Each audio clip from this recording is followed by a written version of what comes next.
What's up and welcome to another Mograph Mocast. I'm Dave. And I'm Matt, and joining us today, we've got two of our good friends, Chris Priddy from 510 Giant and Eric Small from Nucleus. Yo. Hello. And Mograph is a supplement to our site, mograph.com, which is a motion graphics tutorial site with tutorials, plugins, podcasts, and other Mograph stuff. And on the show, we talk about everything ranging from motion graphics to Cinema 4D, After Effects, plugins, render engines, doing business, doing taxes, being a contractor, or working for the man. You can email us, info@mograph.com. Let us know what you think about the show. Send us your feedback, your comments, your queries, your grievances, and your show topic ideas, like this one from Sarah, who says, "Hello, Mograph. Hello. I would like to thank you both for your wonderful contribution to the motion community. I'm always guaranteed a good laugh when the show goes live in my time zone at 5 a.m. on my way starting the day. That's funny. So hello, maybe even right now you're watching. Any chance Mograph could have a show with Ash Thorpe? I hear Ash is a busy man, but it would be a great interview to pick his brain on some highlights of his career. Look forward to what Mograph has installed for 2020. Thanks for writing in. We will try to get Ash eventually. I think the gateway drug to Ash is going to be Mike Winkleman. Yep. Yeah. So we'll get there. We'll get there.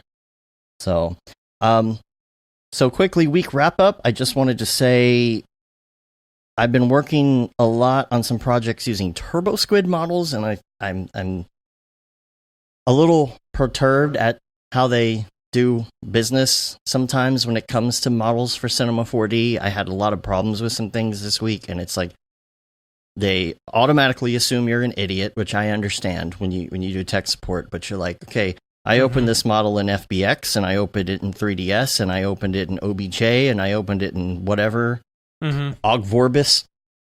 No, I open all the versions, and none of them are actually linking to any sort of materials, and the materials aren't working. And then they ask you, well, what version of Cinema 4D are you on? I'm like, no, there's no materials in here. It's just a bunch of colors. Then they allow models that still link to the absolute paths of people's textures on their machine. That needs to be the number one thing. I don't want to go in and fix 100 materials on a model that all point to F drive, Joe's texture files. You can easily change them to local. It depends. Because sometimes if you try and go in, it will actually work right off the bat, and you don't realize that it's like that because the way that the file is set up, once you move things around and you convert materials to Octane and you do all this, sometimes it gets a little hairy. Don't they have like some kind of checking system for that to keep it, like, make sure the stuff goes up on their site is working? You think they would? You would think they would? They say they do, though. Yeah, and I tried to do some conversions. I tried to convert something. Noseman's here. Oh my gosh. Oh boy. He is here just to mess with you. I know. That's the only reason he's here. That's he's like anyway. my worst fan. Your worst best fan. Your best worst fan. No, the other thing that they do, like they tried to do a conversion of something for me that I needed because it was rigged, right? And it was very basic. They could have done it. It was an FBX. They could have done it. I needed it quick, and luckily Herrerasaurus was able to do it for me in Maya. But like 3 days later, I had put in the request anyway, and three days later they come back and they're like, well, we really can't get the rigging for this to convert. I'm like, somebody did it for me in 30 seconds. Don't tell me that. Yeah. And then finally, my beef with Turbo Squid is they're still selling Cinema 4D files that were created in like version in 15. Yeah. It's like, you need to open this in another version of Cinema and then resave it and then open it. It's like, well, I don't have that version anymore on my computer. So, that's not cool. Like, you can't sell old versions of files and expect it to be okay. But that was my rant about Turbo Squid. But the other thing I wanted to mention is these Wise cams. If you haven't heard of them, dude, they are spectacular. $25. They're great for what they are. I mean, it's $25. I saw an advertisement on Instagram. I was like, what? $20? No way. So I looked on Amazon. They were there. They were $20, and I had like $18 in Amazon credit rewards. So I was like, sure, what the heck? I'll spend $5 on a camera, and it works. Got it hooked up in my kid's room so I can watch him and tell him to go to bed, get off of his phone. Yeah, they actually have two-way communication on them, which is awesome. For $25, they're in the impulse buy section at Home Depot. Yeah, and I had been hearing about them. I bought one on Amazon and I installed it inside of my 3D printer so that it can keep an eye on it. And what's great is it has a card in it as well, so you can not only stream it and take videos and all of that to your phone, but you can have it record time lapses. It's got a night vision camera on it. Yeah. So I'll turn on the night vision so you can really see inside the printer here. And what was the other thing about it? I was going to say... You put the SD card in and it'll record continuously for like a while. Yeah, a long time. It's pretty cool. But you can also set it up to go to your miscellaneous devices like the Amazon Echo. Yeah. I've got all the Google screen devices. I have mine on the Google Home Hub, but every time I say, hey, go to this camera or whatever. Hey, dingus. Well, it takes forever to get there, and then I've got like a 45-second lag. And then it like skips and acts all funky and stuff. Yeah. That's what the Google has been doing. Watch it from my phone. It's no big deal. Well, the thing is, the Echo one comes up right away. The Echo one is like, bam, and it's right there.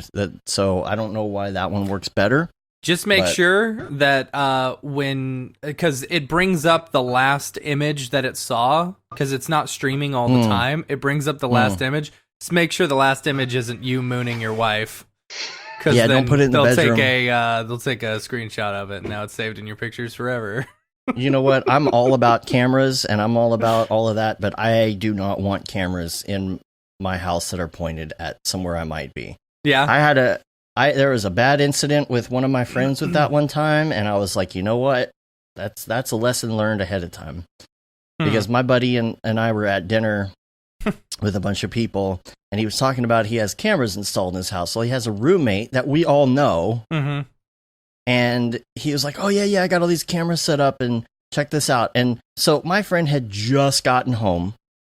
Nobody was there because everybody was out of town. He had come back from a tour, and this is this guy's roommate, and he was tired, and he literally walks into the living room and takes his pants off. And right when he did that is when our friend at dinner decided to demonstrate these cameras to us. That's funny. So, it was it's just weird. It's just weird. I can't. You gotta have. I mean, if you got other people living with you, yeah, that's weird. That's weird. You don't want to do that. So those are super cool. Great Christmas gift. This episode is sponsored by Wise Cameras. So we also have a new Mograph article. This is about something Tim Clapham was actually working on. This is really cool. It's about AI and it's all these graphics that are done for this documentary that's coming out. So I'll put a link to that in the show notes. There's also a Cinema 4D update this week. Yeah. So what is this? 21.1. 21.1. Yeah. Quick note on that. If you're running a Linux-based Maxon licensed server locally, you will need to update that. And I was reading that. I didn't even think it specified specifically Linux, did it? It acted like if you needed to update to R21.1, you needed to separately update your MLS. That is correct. There was an issue, though, with the licenses being released on the 21.001 license server and then them not appearing on the 21.1 license server on the Linux machine. But it sounds like if you're running that license server on a PC or a Mac, there would be no problem. So, very narrow window. I understood some of those words. It's a very narrow window of people affected, but unfortunately, I was one. I'm glad you mentioned that because I was reading that on the toilet and I... Like it was on the toilet or something? Sitting on the toilet? Yeah. No. Yeah.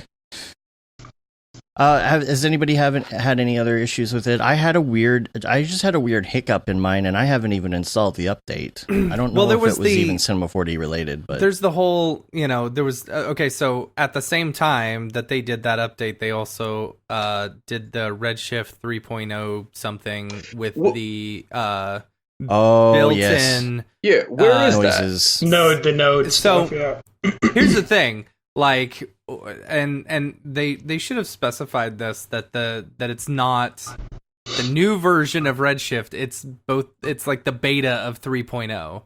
The beta of 3, it's weird because like right now you've got two different versions. You've got the 2.6 whatever version that's the main one that's going out, that's pretty stable.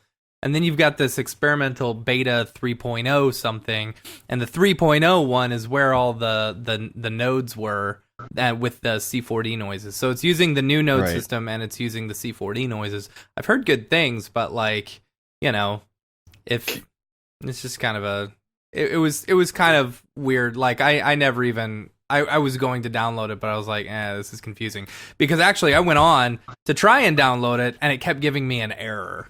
You know, it was like I felt like they kind of counted their chickens before they were hatched a little bit on that one. You know, Well, it's a I'm thinking catch-22. because of Octane's, it's trying to make sure that they're because Octane launched their 2020 with C4D noises, and I think they actually just released the C4D version the other day. It's still a whatchamacallit. Hey man, competition is good. It is very much. Keeps And people what were you gonna say, Chris?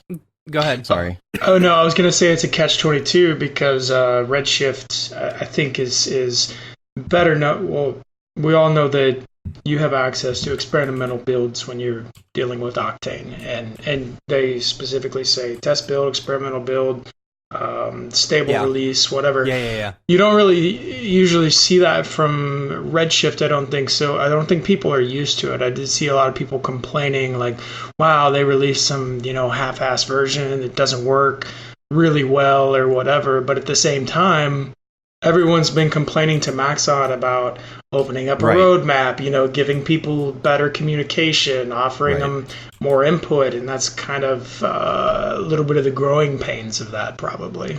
Yeah, and they're going through this transition right now to the subscription and all of these new things. There's a lot of change going on. Yeah, for sure.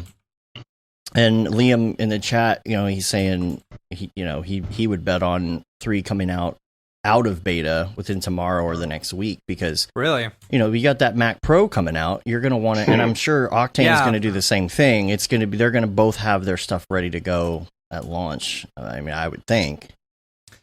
Did y'all see the cryptic message tweet by Dave McGavran on The December UV, 5th? the UV tweet. It says, "You with a capital U have with a capital V been heard."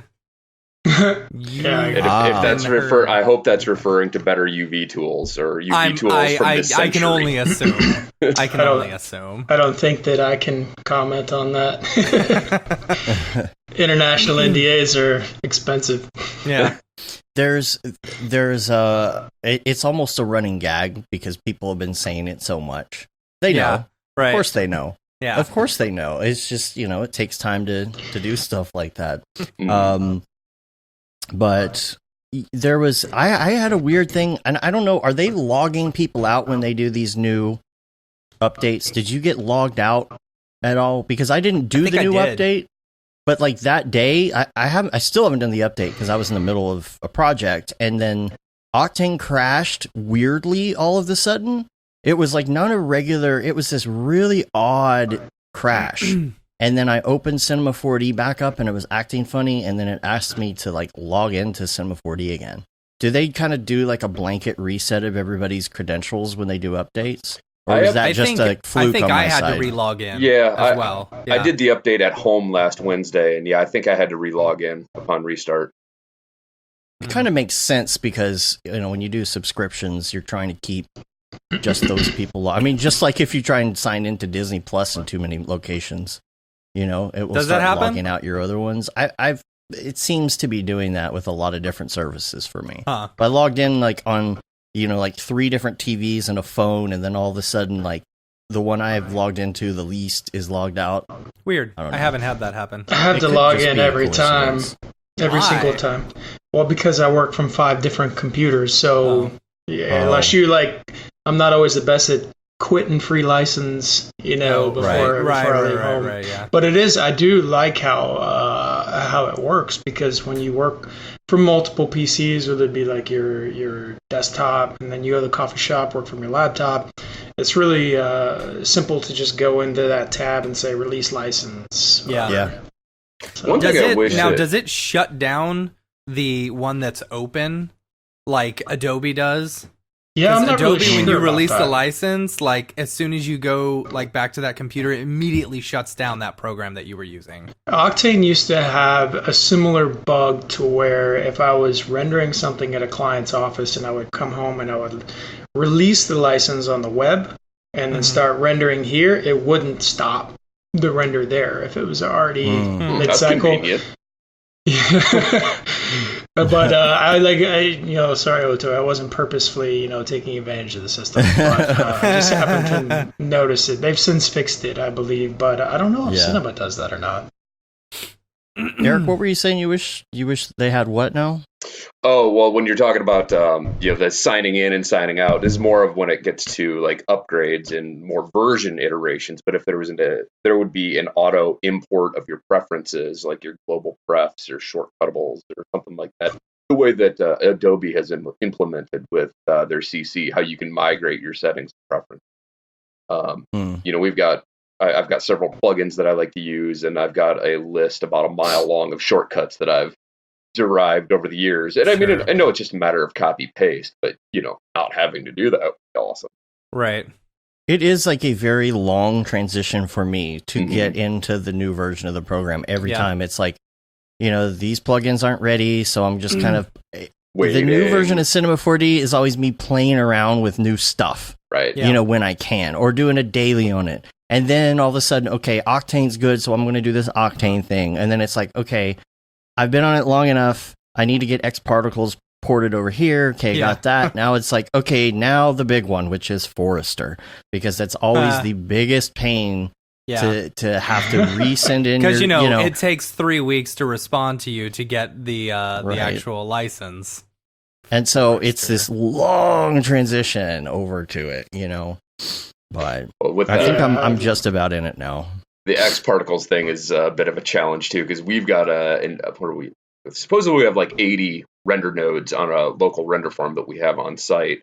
But then we have symlinks going to our NAS where we have all of our plugins. But as soon as we switch over to a new version, not all the animators switch at the same time. And so then, it's like, okay, which version of X particles do we keep on the render farm? So we kind of keep until the bulk of everybody switches, and then we move it over. But it might be a little more seamless now. I mean, the way that you update, like Adobe products now, it kind of moves your plugins over for the most part. Things like that. Any of my plugins seems like over. I have to go in and actually like physically copy and paste all my plugins back in. Oh, weird. For the plugins 2020 is crap, by the way. For the plugins that have actual installers, I don't think those move over. But like if it's just a straight up plugin that you have in your plugin folder, that seems decently. But like any Red Giant stuff or anything that has an installer needs to be reinstalled, which is annoying. I saw Red Giant with subscription now too. Yes. Oh yeah. They're also running a special 50% off tomorrow. 50% off tomorrow on the 10th. Oh, okay. And then 50% off a Red Giant Complete and 30% off of everything else. I'm 100%. You can order your new Mac Pro and get yourself 50% off of Red Giant Complete. Oh, buy your 6-year-old hardware on the Mac Pro for. Oh, sorry, never mind. Different topic.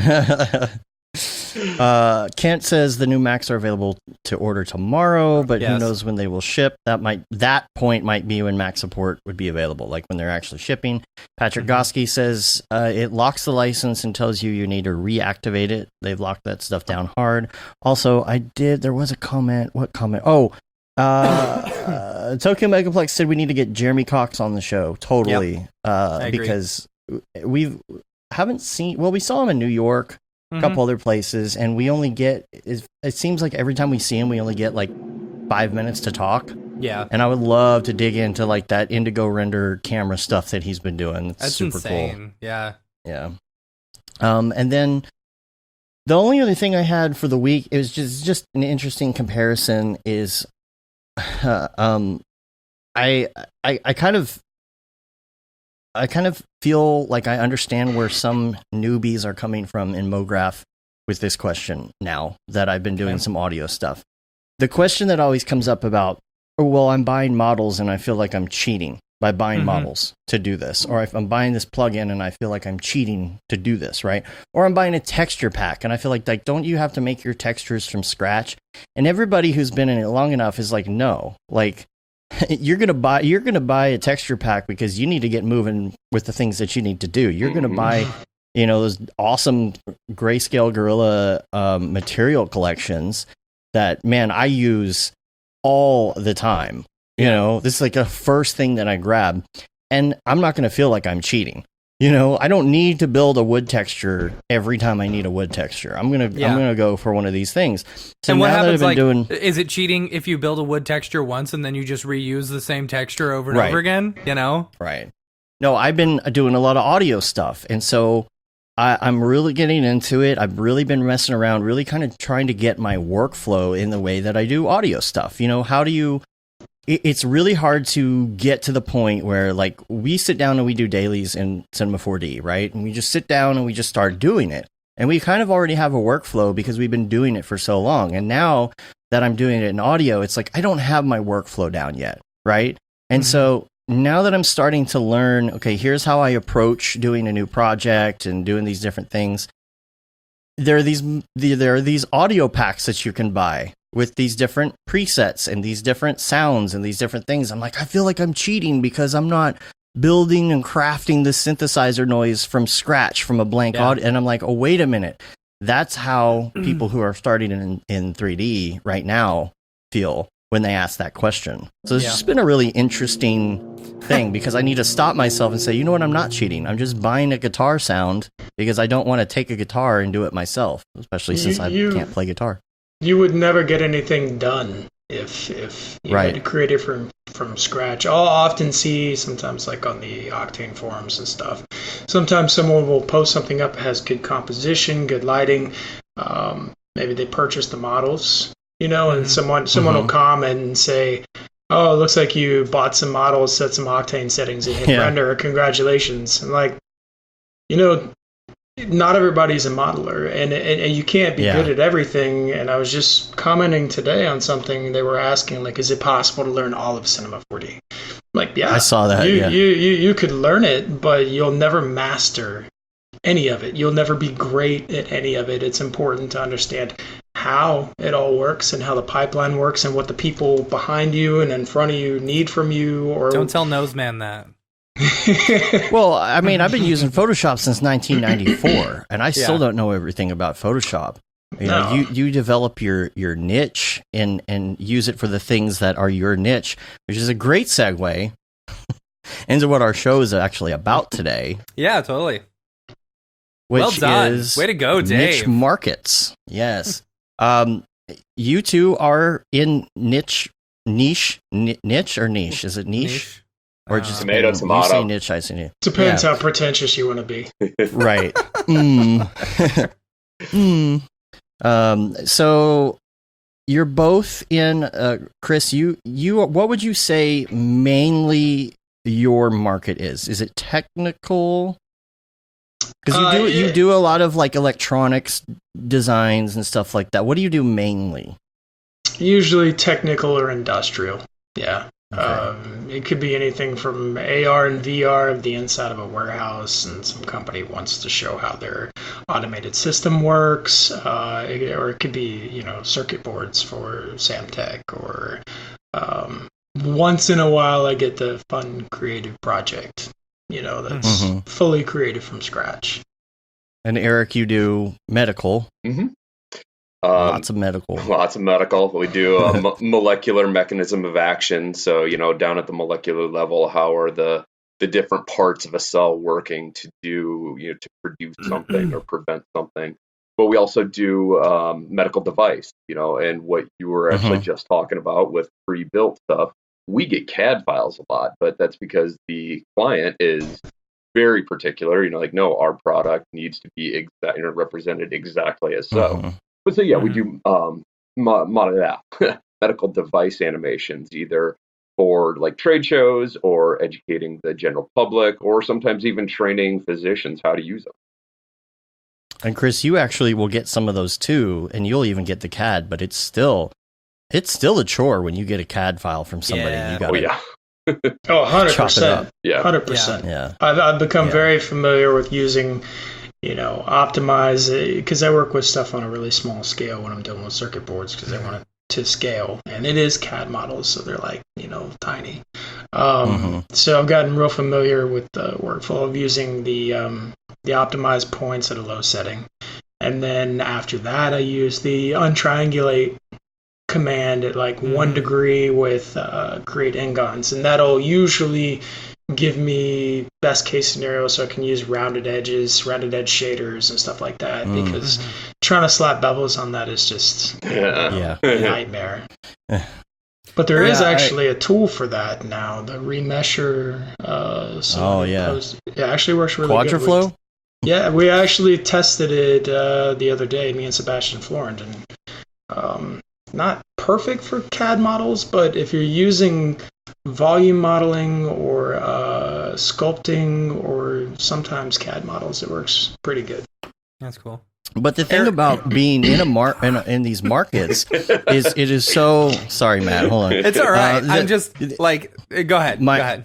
The only point I was going to make is a lot of people are like, oh, I'm going to get in 3D and do like these Instagram-y things and all this stuff, blah, blah, blah. The whole glamorous Mograph lifestyle. I want to do characters. I want to do, a short film and stuff like that. And what they don't realize is that, a lot of this work still needs to be done for some of these other niche markets.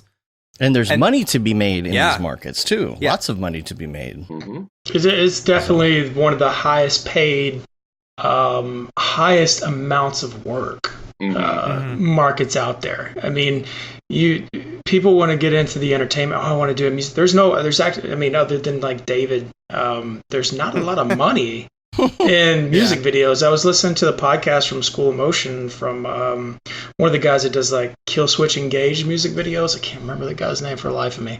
But he's like, budgets on music videos are absolute crap, and not only that, like say, I think I was talking to one of the other guys, Mitch Myers, and he was like, it's awesome to work on that stuff, but the work sometimes is few and far between. So you might get a big paycheck, but you have to be so diligent and responsible with that money for months, and then it might take you months to work on the next project, and they may have a net 30, net 60, net 90 pay chunk at the end.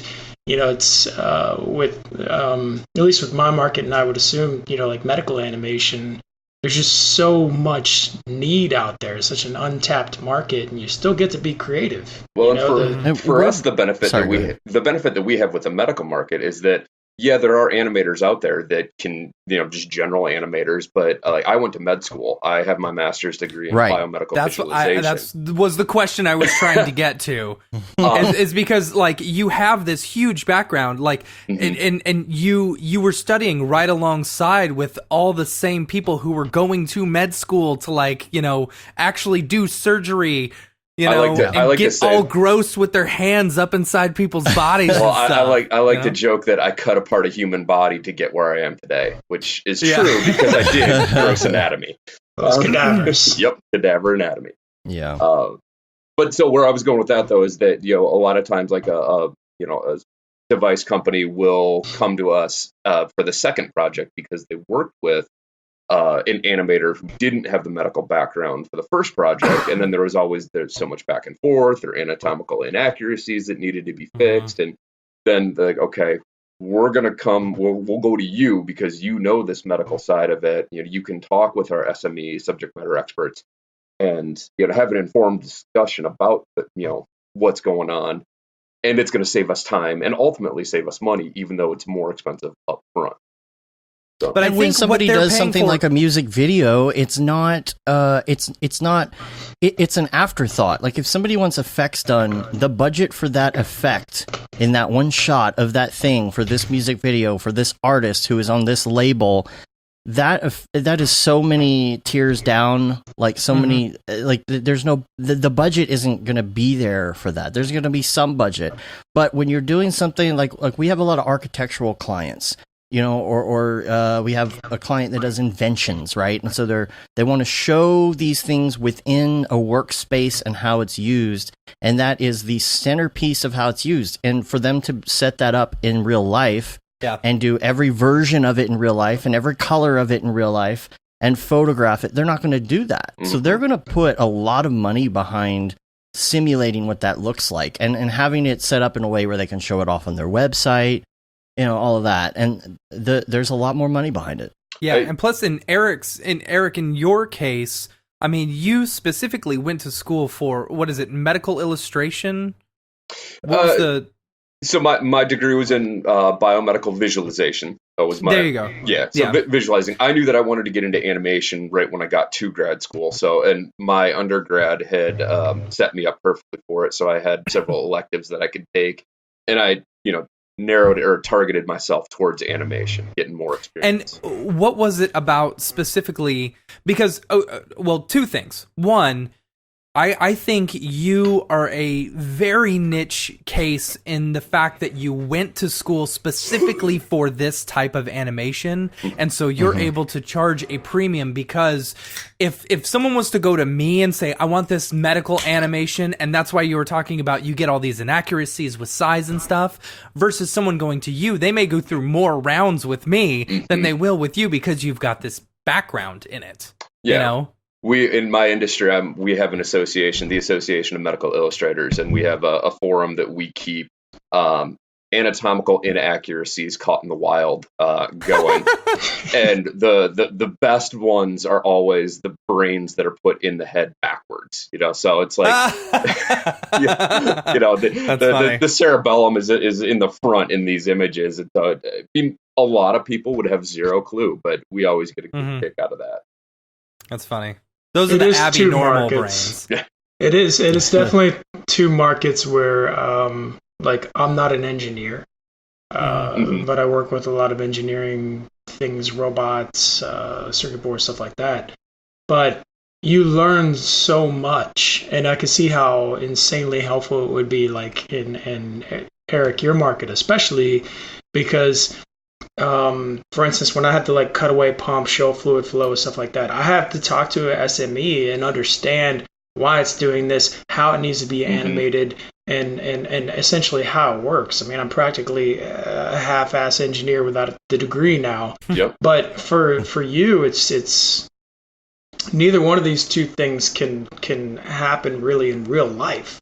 So they have to come to people like us to do this sort of thing. Yeah. Like, aside from putting a camera inside, you can't, we need to give you the HIV virus so we can see how it bonds to the cells. You know, or me, we need to go to a 0G environment so we can cut this pipe away and show the fluid, you know, there. Like, it's just, they have no choice but to come to people like us to do these type of things. And that's why you're able to charge a premium, because you can't film it, you can't photograph it, and you learn so much about it. So it's crazy. You know, I mean, it's like, it's the same thing as when you have your vehicle worked on by a mechanic. You know, just because a mechanic can do something in 30 minutes doesn't mean it's going to cost any less. You know, you're also paying for all the knowledge that mechanic has gained over the years, you know.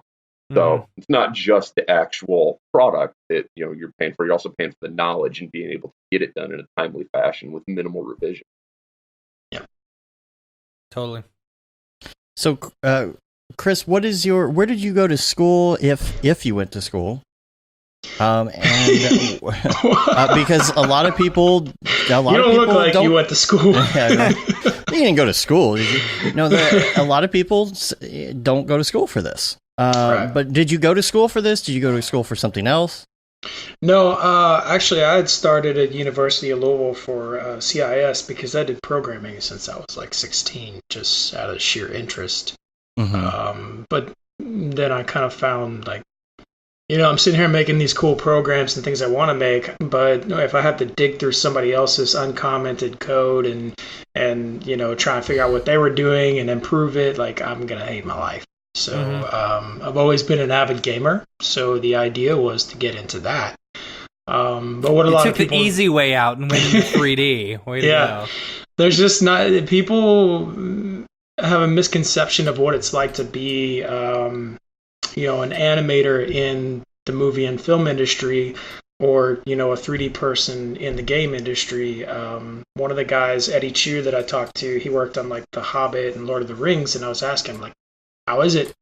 He's like, well, I pick up and I move every 9 months.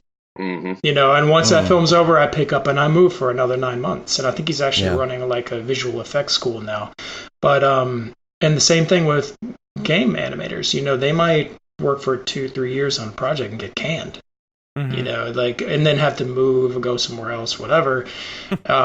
So when I went to school, when I switched, this was back in like 2005, 2006, showing my age. ITT was the only thing nearby, and I needed to stay nearby. It was the only thing nearby that had anything close to like a game design program or whatever. It was a crap program. It was really expensive, and I don't think I would have gotten anything out of it if I wasn't passionate about it and take the stuff home and try to I learn think it that's myself. the number one thing with college. If you're going to school, Yeah. you have to have a passion for what you're doing. If you're just going to go to school and just like hope that it's like high school and you can just get a degree, not going to Yeah. happen.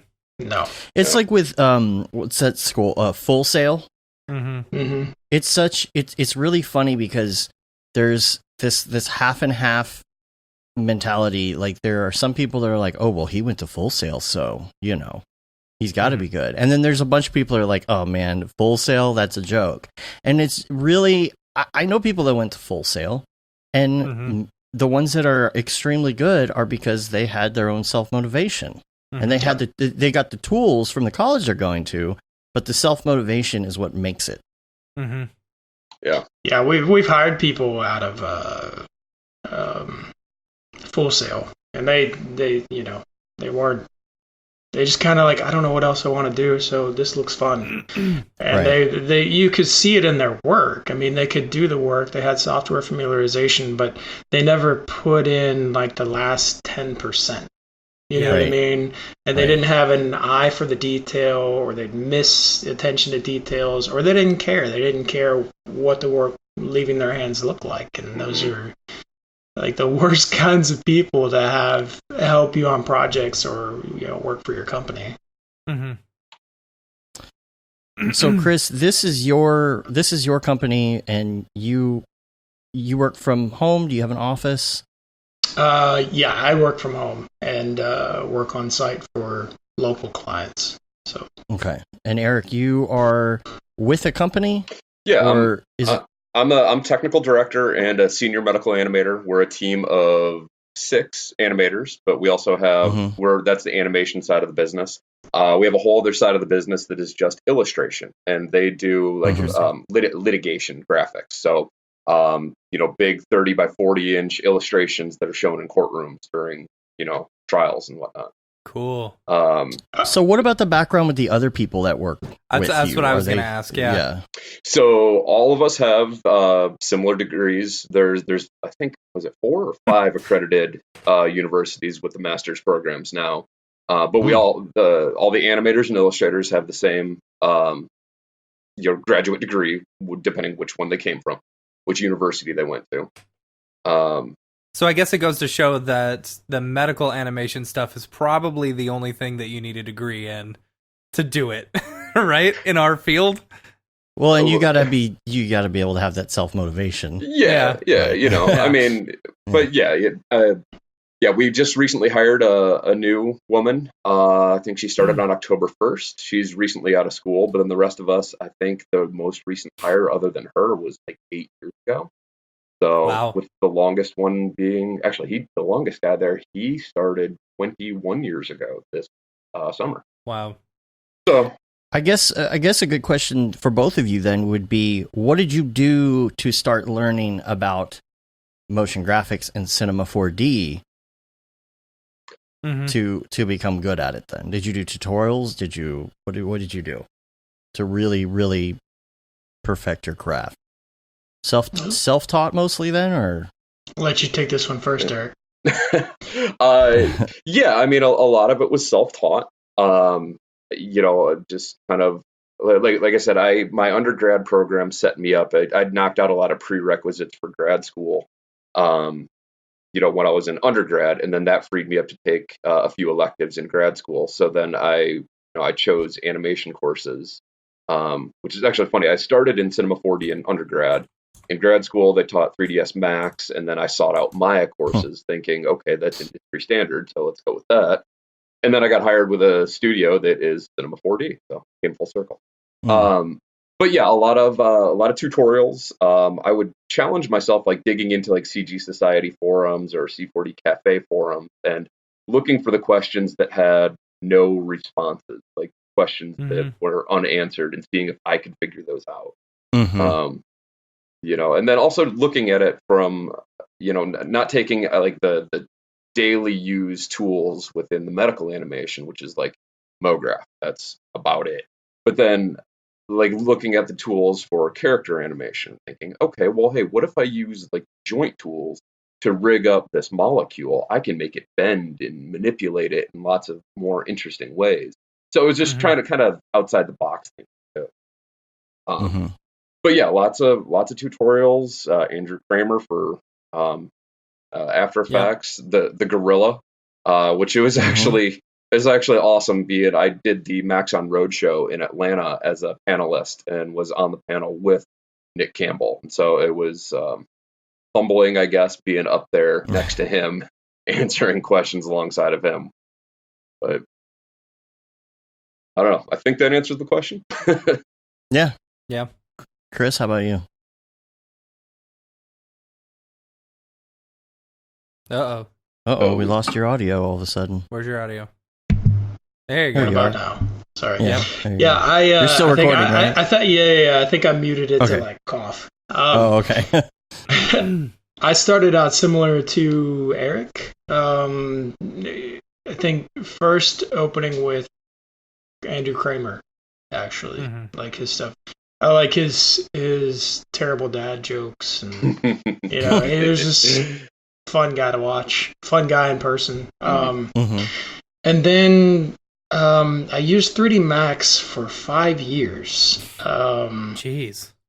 Yeah, ironically, the first company years. that I worked for. Yeah, the Just first kidding. company. right after.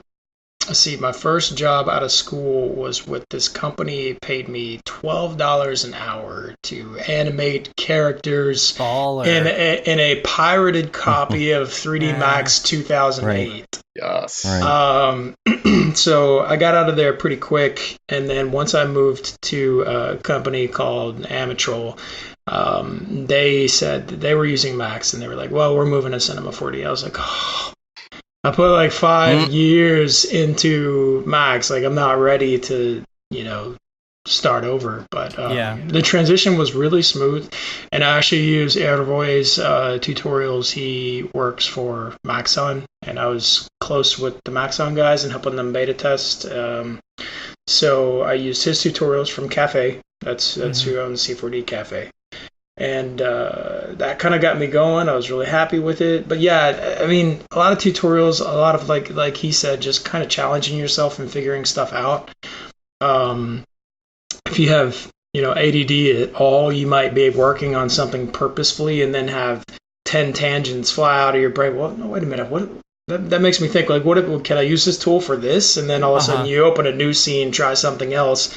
But I still have to, bookmark all that stuff because I can't keep it all here, and so I have a bookmark of tutorials, important things that I might need to do fairly regularly, but not regularly enough to retain all the information. So, but I don't like doing tutorials very often because it's you end up jumping around a lot in the program, and you end up missing a lot of back to the basic stuff. Like, as if you were doing something that starts from, here's the C4D interface, here's this, here's that, here's this, here's that. You end up missing so much of that stuff when you start trying to do something specific and you don't know enough about the program. So I've done like a lot of back to the basics stuff. I love watching. I think we've all come from that. Sorry. No, I was just saying, I think we've all come from that. You know, we were in another program and now we're in Cinema 4D. Like, wow, this is so much easier. Yeah. You know? Let me ask y'all a question. Like, especially Eric with that, very specific field, how do you guys advertise? How do you get your work out there? How do you do this? I mean, because normally with us, it's like you create your reel, you hope for word of mouth and stuff like that. Eric, I'm assuming that people come to you because you're specialized, I mean, it's not that dissimilar from that. We try to maintain a current demo reel. Keep our website as fresh as possible. It's due for a refresh at the moment, but we also have a team of salespeople. What do we have? I think we have three or four salespeople now, and they go to different medical device conventions. Or we also have a library of patient education animations, which we license to pretty much anybody, for whatever reason they need it. A lot of times it's it's hospitals showing how to take care of an incision after a surgery. It's animation that shows that. Or I did I did an 11-minute animation once about how to use crutches. You want to talk about boring? But this is how you go downstairs with a handrail. This is how you go downstairs without a handrail. This is how you go upstairs with, it's just like, that one was a bit winded, but, most of them we try to keep to a couple of minutes, and then, we license those and, and so on. We have sales, but we have a YouTube page, which I think we have a couple million subscribers, and we try to, Nucleus Medical Media. If you search for it on YouTube, you'll find them there. We try to put new content up fairly regularly, so that drives a lot of clientele as well. So, and I've personally been posting a lot of my stuff lately, just on Instagram, Facebook, and LinkedIn. Just but cool stuff that maybe didn't make it into a final animation, or maybe some cool looks development that the company doesn't necessarily want to put out, but like, well, hey, it's free advertising. Why not, right? Do you work on anything outside of the medical field for fun? Do you do any passion projects or anything? Yeah, I do. I've actually been working with a doctor over in Germany. He does a lot of periodical covers. And so I've been actually doing several periodical covers with him, collaborating with him over the last year and a half. That's cool. A few passion projects here and there. My wife is she always hates when I water down what she does, but she's basically in charge of training for this medical regulation database aggregation company. And she did a whole bunch of tutorials a while back, and then I edited those and just made them into actual tutorials. Right. So she's really going to come home and call you a graphic designer if you mess it up her. Right. Not exactly a passion project, but definitely something outside of the medical world. Yeah. And that's Chris, cool. Is it word of mouth for you mostly, or are you out there? Hustling, or what do you do? Yeah, I haven't had to hustle in a while. But yeah, in the beginning, I was working, like full time, 40 hours for an engineering firm. And then I had this friend of mine in an MBA approach me. He's like, hey, can you animate this part that we're trying to sell to the granite countertop industry company down in Nashville? I was like, yeah, sure. And I did it pro bono, kind of like just, because he's a friend. And they loved it so much, they had me do like tons of installation instructions and distributor like videos and stuff for their site. And then that got passed over to, someone in Chicago, like, hey, who did these things for you? And then they gave me work.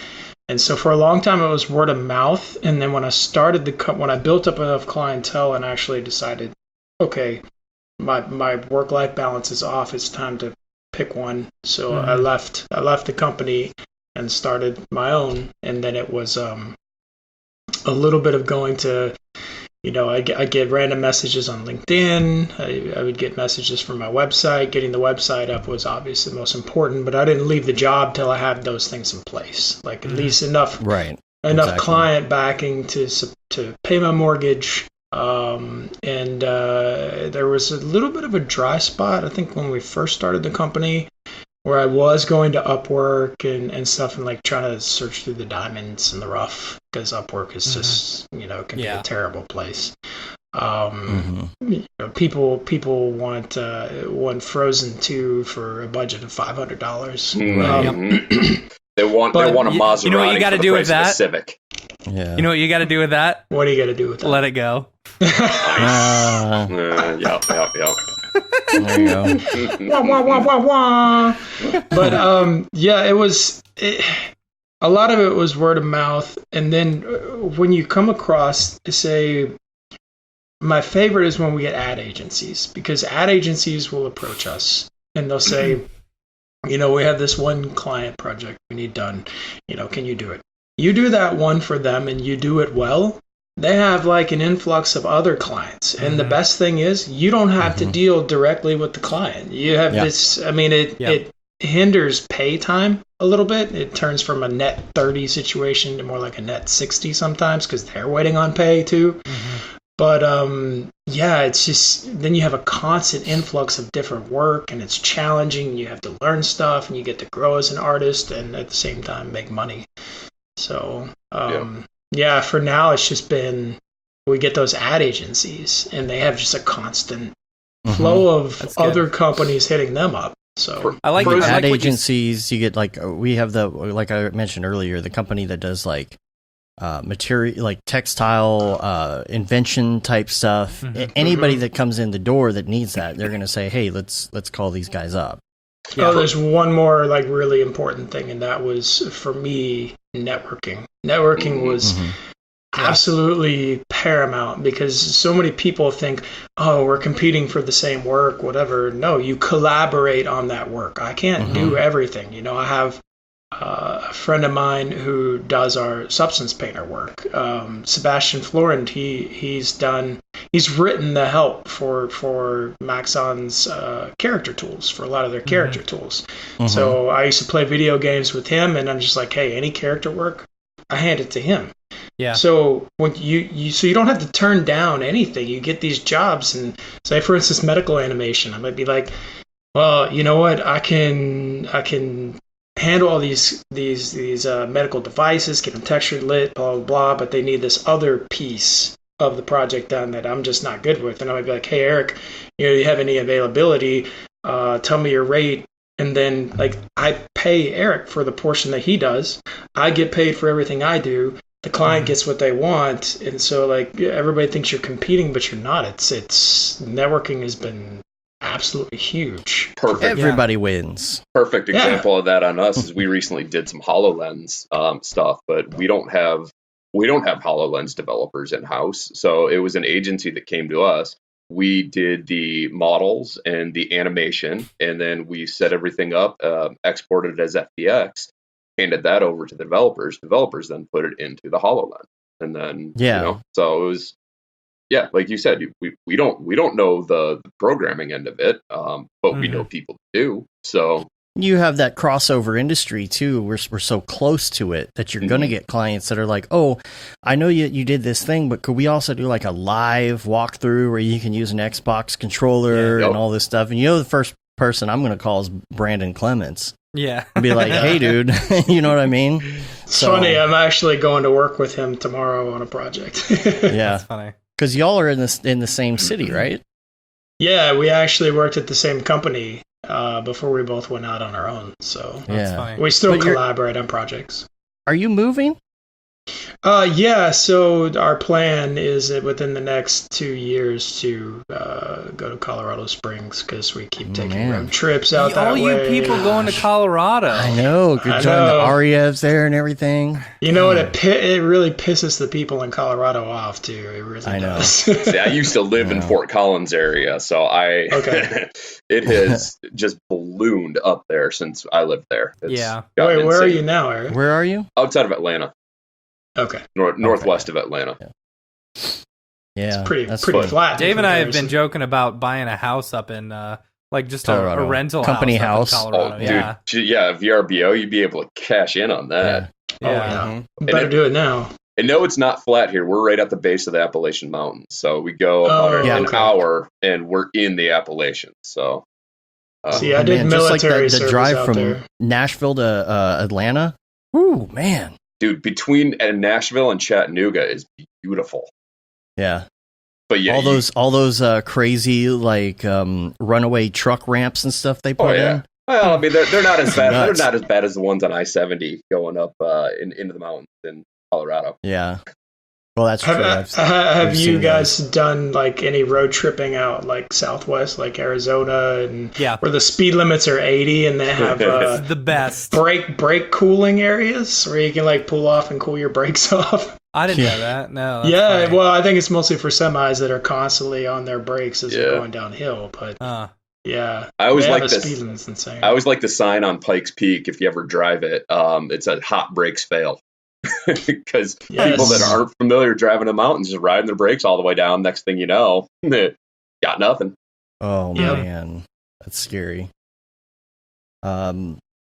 So as far as freelance goes, and maybe not even just freelance, but when it comes to your day to day, how do you deal with number one, like time management, but having time for your hobbies, having time for your kids, things like that? Well, me personally, after just having a kid, I don't have time for anything. Yep. I haven't loaded. I mean, video gaming. I love playing games. I have Yeah. not loaded a single video game pretty much since she was born.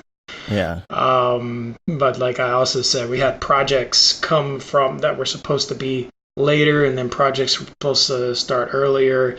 Everything got pushed to the day she was born, and I had 4 clients asking for stuff and had to bring on Oh, help. jeez. So I don't know. I'm still trying to figure that out. Well, here's the nice thing: is eventually you'll have an excuse to play video games because you can play with your kid. 100%. Sorry, honey, I I can't can't. I wait. can't fix that right now. I gotta go play Yeah. video games with the kid. I'm gonna have Keep a that little quality time. backpack thing and have her face forward and just for sure. They get old enough, man. Like my daughter was wanting to play Grand Theft Auto yesterday, and I'm just like, you can't. Because see, the thing is, I it's my fault because I think I talked about this a couple years ago. Is she has seen the G-rated parts of Grand Theft Auto, so now it's a thing where she can play it, but only if the sound isn't on and if I'm there, so that she can drive her car out into the wilderness and like run it into trees and stuff. You know, I'm So- pretty sure even then when you hit stuff, there's cussing. I don't remember a rated Oh. G part of that game. well, that's why she can't use the audio. She can't use the sound, yeah, so you yeah, can't okay. you can't have speakers on. It's got to be muted. Yeah, sure. My favorite game is the Uncharted series on the PlayStation, and but yeah, my 6-year-old not. I mean, he watch the puzzle portions of it, but when it's just constant shooting and killing people, otherwise, not My yet. girlfriend's even played all the Uncharted series. I was pretty impressed with that. JJ Motion said we do the same thing. We call it the beach game. What game is that? We're talking about trying to play a G-rated version of GTA with your kid, like with no that's sound funny. on, and go to the That's really go to funny. the areas that are okay. Anyway, sorry. Go ahead. You don't just put your kid in your arms as you're trying to get him to sleep and then just turn on the game and just play? The little front-facing backpack is the best. Yeah. Yeah. Or Yeah. rear-facing, actually, if you're playing GTA with the muffs on. Right. That's funny. Hopefully, they're not noise canceling. Oh, what, you're crying? Oh, sorry. Yeah. Well, I think that's actually like the best. It's the best way to be able to have that free time. Is to have the same interests, do things that with your kids that you have the same interests in. Like if it is playing video games, or like Eric, you and I going with our kid to go mountain biking. Yep. Because then you get to still at least kind of do that stuff. I'm not gonna go. I can't really go hardcore mountain bike with my 9-year-old, but we do get to go out into nature and get some fresh air at least. Cool thing is my wife rides, and so what we'll do is we'll go to the trail system, and I'll go do a couple trails. She'll ride with our son, and then we'll do the handoff, and then flip flop. So, that's exactly why we're moving to Colorado, because we both hike, bike, camp. I like fishing; she doesn't. But we keep taking these 9-day road trips out there and going to all the national parks, and we only get to spend a day. We did that trip to Yellowstone. She was 5 months pregnant. She planned the whole entire thing. We did like a few miles of hikes, but being 5 months pregnant, so we weren't be able to do everything, so we couldn't get out to the mineral lakes. So we're just like, there's nothing like really east of Colorado. It's just you look at Kansas, a map, Nebraska, all the national Vegas? parks are west. Well, I mean, Vegas. That's west. Vegas is west. Yeah, everything. Well, there's west. a border wall there, right? Parts. Yeah. Hey, Chris, when were you moving there? We're looking at within the next. She just started like an engineering rotation. So she's doing like robotics engineering and a bunch of other stuff. So she's got that. The 6-month rotations, 4 of them. So within 2 years, we're going to try to. Before you do, try to take a vacation to Asheville, North Carolina, because there's some great hiking, biking. It's a Oh yeah. Or I don't know if you have been there or not, but yeah, Asheville is awesome. Yeah, it was our other choice. Like if we were like, we want mountains or we want ocean or we want both. Ideally, the best case scenario would be Vancouver because it's got both. There you go. It's incredible. It's an incredible city, but the median home price is 1.2 mil. So North San Francisco. But the nice thing about it all is, doing what you do, you can basically work from anywhere. Yeah. If you want. And so that's really what's great about this industry. More so, I guess, if you're in freelance. If you're working for a company and you want to do that, some companies are cool with letting you go do that. Some aren't. It just depends. What do you think about as far as business goes, besides like how do you get business? What are some other good business tips, tricks, things like that when you are running your own business or working for a business, as far as your workflow, getting things done, dealing with clients, all of that? Go ahead, Eric. I think one of the things that I've learned over the years that's helped me a lot is learning how to manage client expectation. And like when you're sending them a storyboard, I do most of my storyboards in 3D actually, but it's okay. Explain it to the client. Just this is not lit. This is not textured. We're just looking at placement here. Or like when we do the animatic and the A1, here's what you're give them a list. Like here's what you're supposed to approve. No, it's not final lit. It's not textured. It's not here's the things that are going to come later. But focus here. Manage the expectations, and then also just kind of figure out how to get it through to the client that you're paying for a Civic, you're not going to get a Maserati. You've got that. So I think being able to anticipate what they're going to say. Exactly. You do a low sample render and you say what they would say if you didn't bring it up, which is it's grainy. I get it. Yeah. Exactly. Or else you're gonna be like it's grainy. Or you send them a Dropbox link and say, make sure you download this because as soon as you click on it, you're going to tell me that it skips or it's ugly, it's the lagging. compression's terrible. Yeah.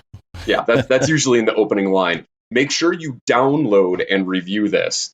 Yeah. The trick to that, right? You take the Dropbox link, you change the 0 to a 1, so when they click at the very end, you change the 0 to a 1. Yep. It'll immediately download it. Nice. It won't open on Dropbox. Okay. That is very handy. That is handy. Mm-hmm. Or the people that then try to stream it on their phone, and that usually gets even worse results than just streaming through a browser.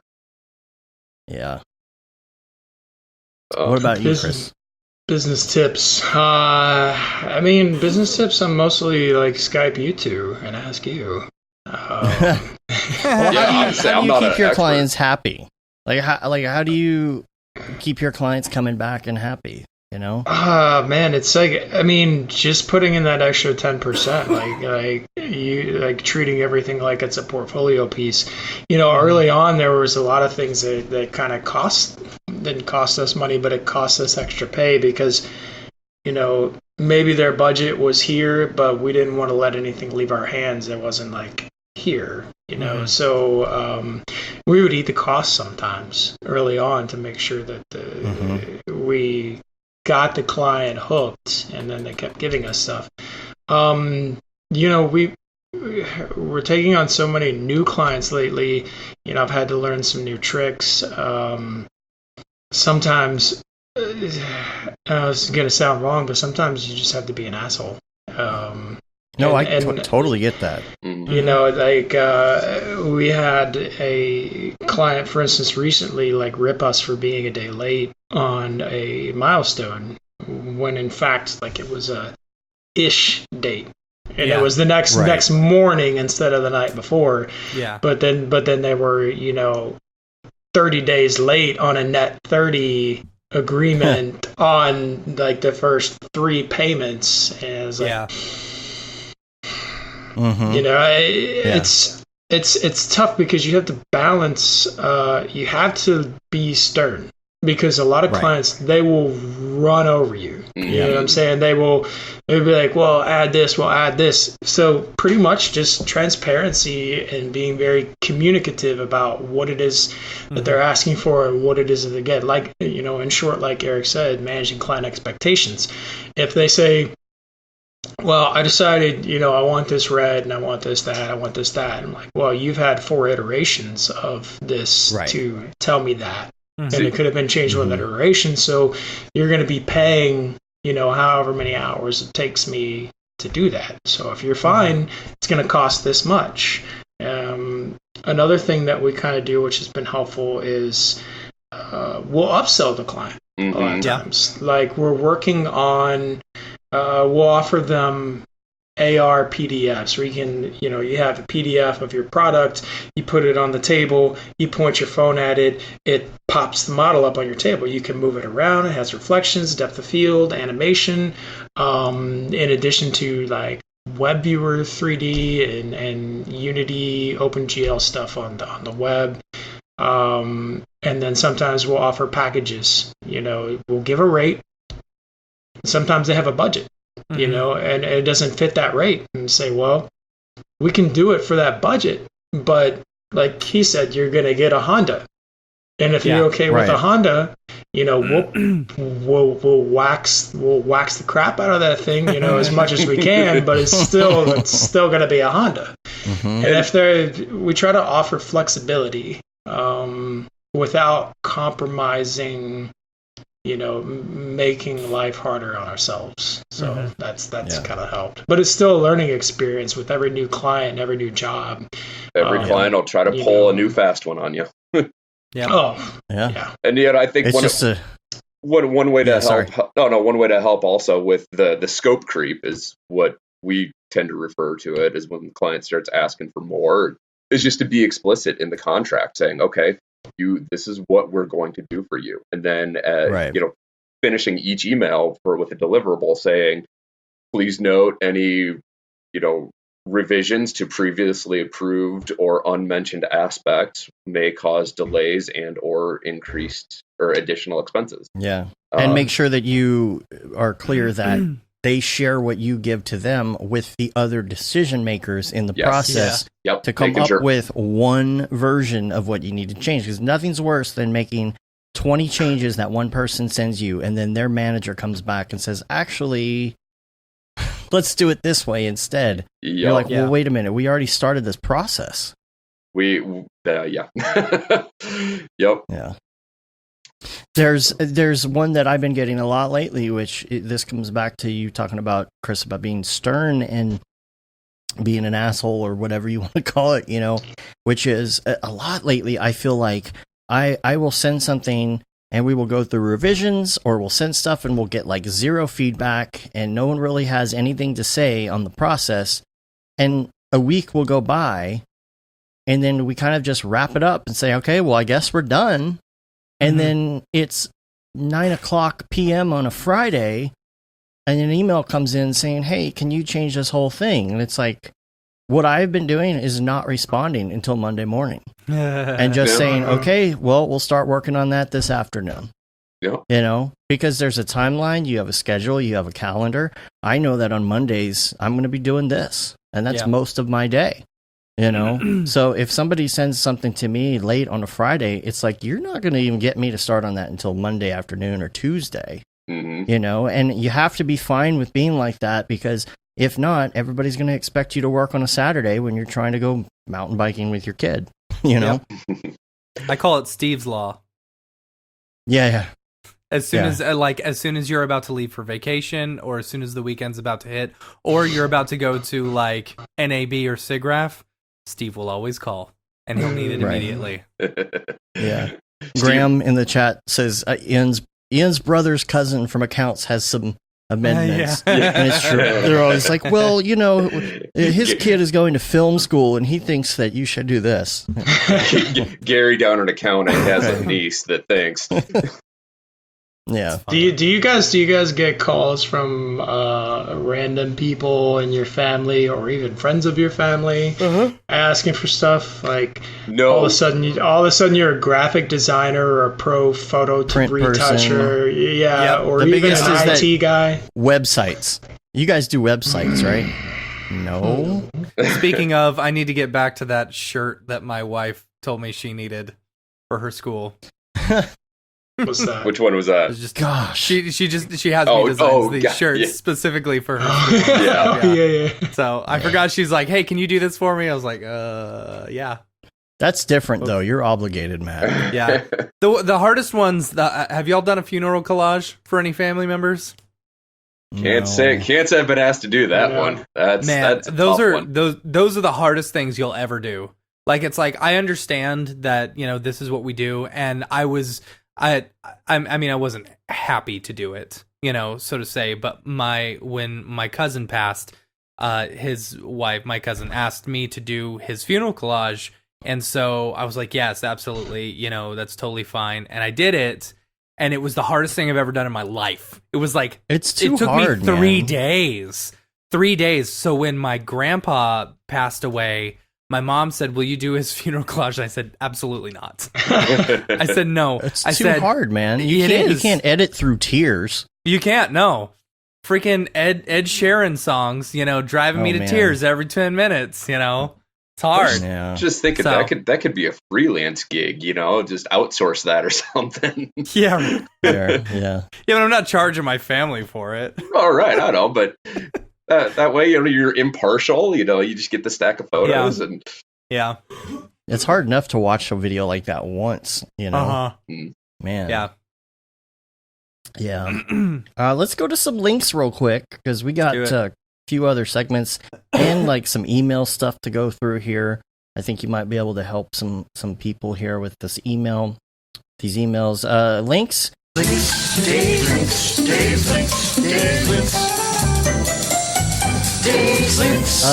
Number one, Polygon. Polygon has been coming out with some cool tools over the last few years, and they got a new one, which is a procedural wood plugin type deal. It's mainly I think they have it for like 3D Max and Blender or something, but mainly Substance. It's a Substance plugin that you can open, I think, in most of the different free tools. Because doing like wood textures is so difficult, you know. Yeah. Chad, I think, talked about this in his talk at DFWC4D. It's like, you know, when you do wood textures, you're either close up or you're far away. And it's not too difficult to do like a close up piece of wood, like you're right, you know, on a desk and there's something on a desk. But when you have to do wood on a massive scale, like a room with a floor or something, all of a sudden the patterns in the texture are blatantly obvious. The same with carpet, you know. So they have this really awesome looking wood procedural plugin. I haven't had a chance to play with it yet. I just got the email. Guess But, they're working on all these procedural ones because they just introduced a procedural brick generator. Of course, that was back in August. Yeah, I think we might have mentioned it.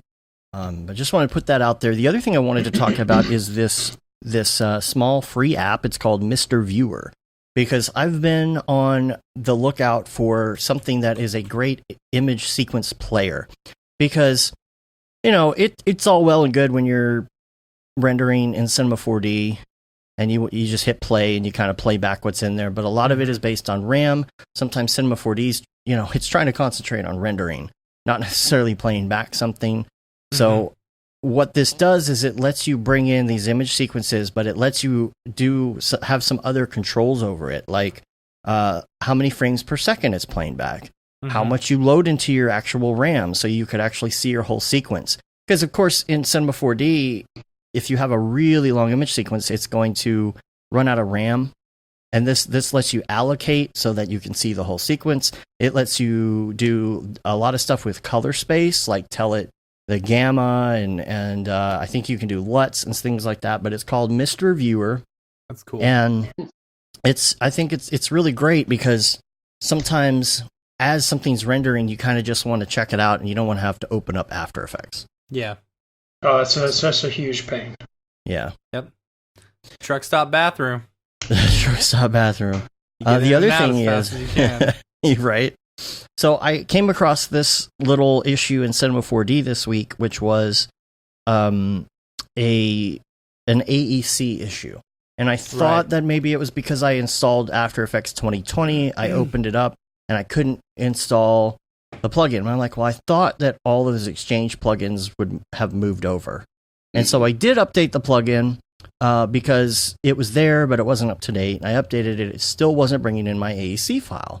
And I couldn't get my 3D data into what I was doing. I was like, this is so weird. So I tried to load an old AEC file from an old project, and it loaded into After Effects just fine. And I'm like, okay, and I figured it out what was going on, and it was that Cinema 4D R21 was not exporting the 3D data the way that I wanted it to. So I got into the help section of our Slack channel and hit up Rick, and he immediately responded and told me how to fix it. And also, it happened to be the day that the new update came out, and I guess this was a known problem. And he's like, so it's already fixed. So yeah, so very responsive then. A way around that, talking about plugins, is recently came across, what is it, AE for C4D Pro? AEC C4D. That's actually the link. Okay, yep. It's somebody in this, it wasn't you, I don't think, but somebody in the Slack suggested it right away in there, which was awesome. And it's seamless. I've been using it now for a couple of months, and I mean it's great. I don't think I even use it to its full capabilities, but if it's a heavy scene, it'll take a while to export and get everything over there. But easy way around that is just disable, whatever you can, and it's so much more convenient than having to export. So that's what I do actually. If I have a scene like that, I know it's going to be a heavy export, so I will go in, I'll leave the camera and the nulls and the different pieces with the external compositing tags, and I'll delete everything else. Yep. And I'll save it as a separate scene. This has an overwrite layers thing. Yeah. So if you change your camera movement, it'll just replace the camera in the color. That's great. Because usually you have to just re-import it every time. Right. And then you get all these folders with all this extra stuff in it. And then you got to relink any of your expressions.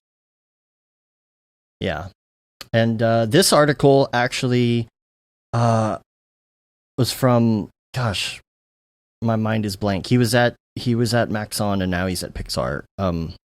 Oliver.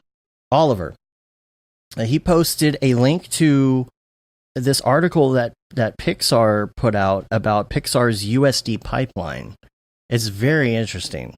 It's kind of a comprehensive breakdown of their flow and their process and how they do everything. So I'll put a link to that in the show notes. It was really cool.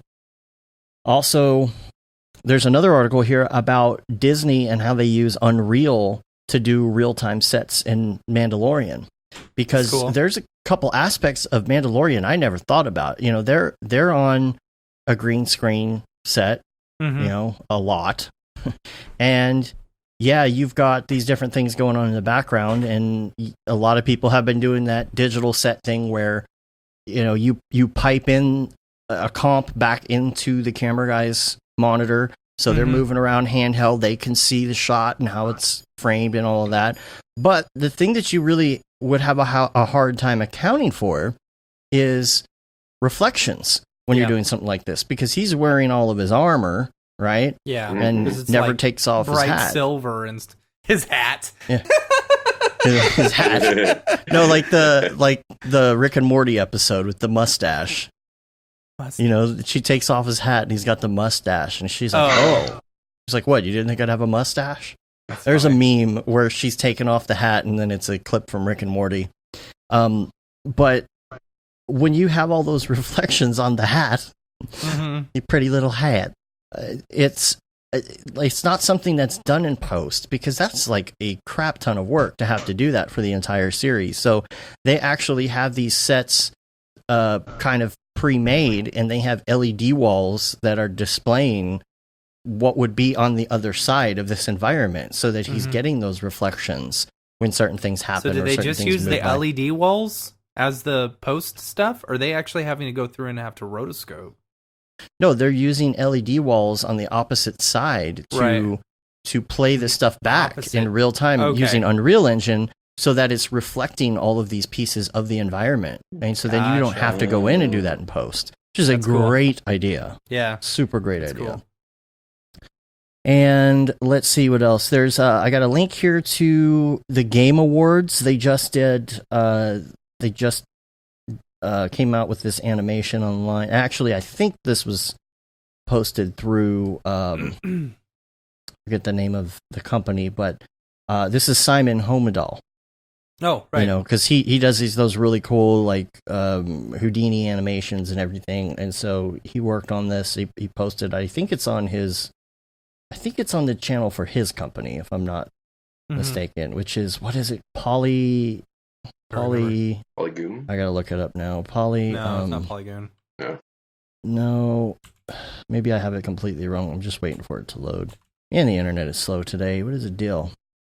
Solar flares. Come on, just load this Vimeo page. I got one Vimeo page to load so I can see the name of the dang For the Love of God. All right, well, I'll let that load, and I'll go to the next link, which is, that's it. Panoply. Right? Panoply. Panoply? Yes. Something like that. There we go. Silverwing for the win. Putting the emphasis on the wrong syllable. Yeah.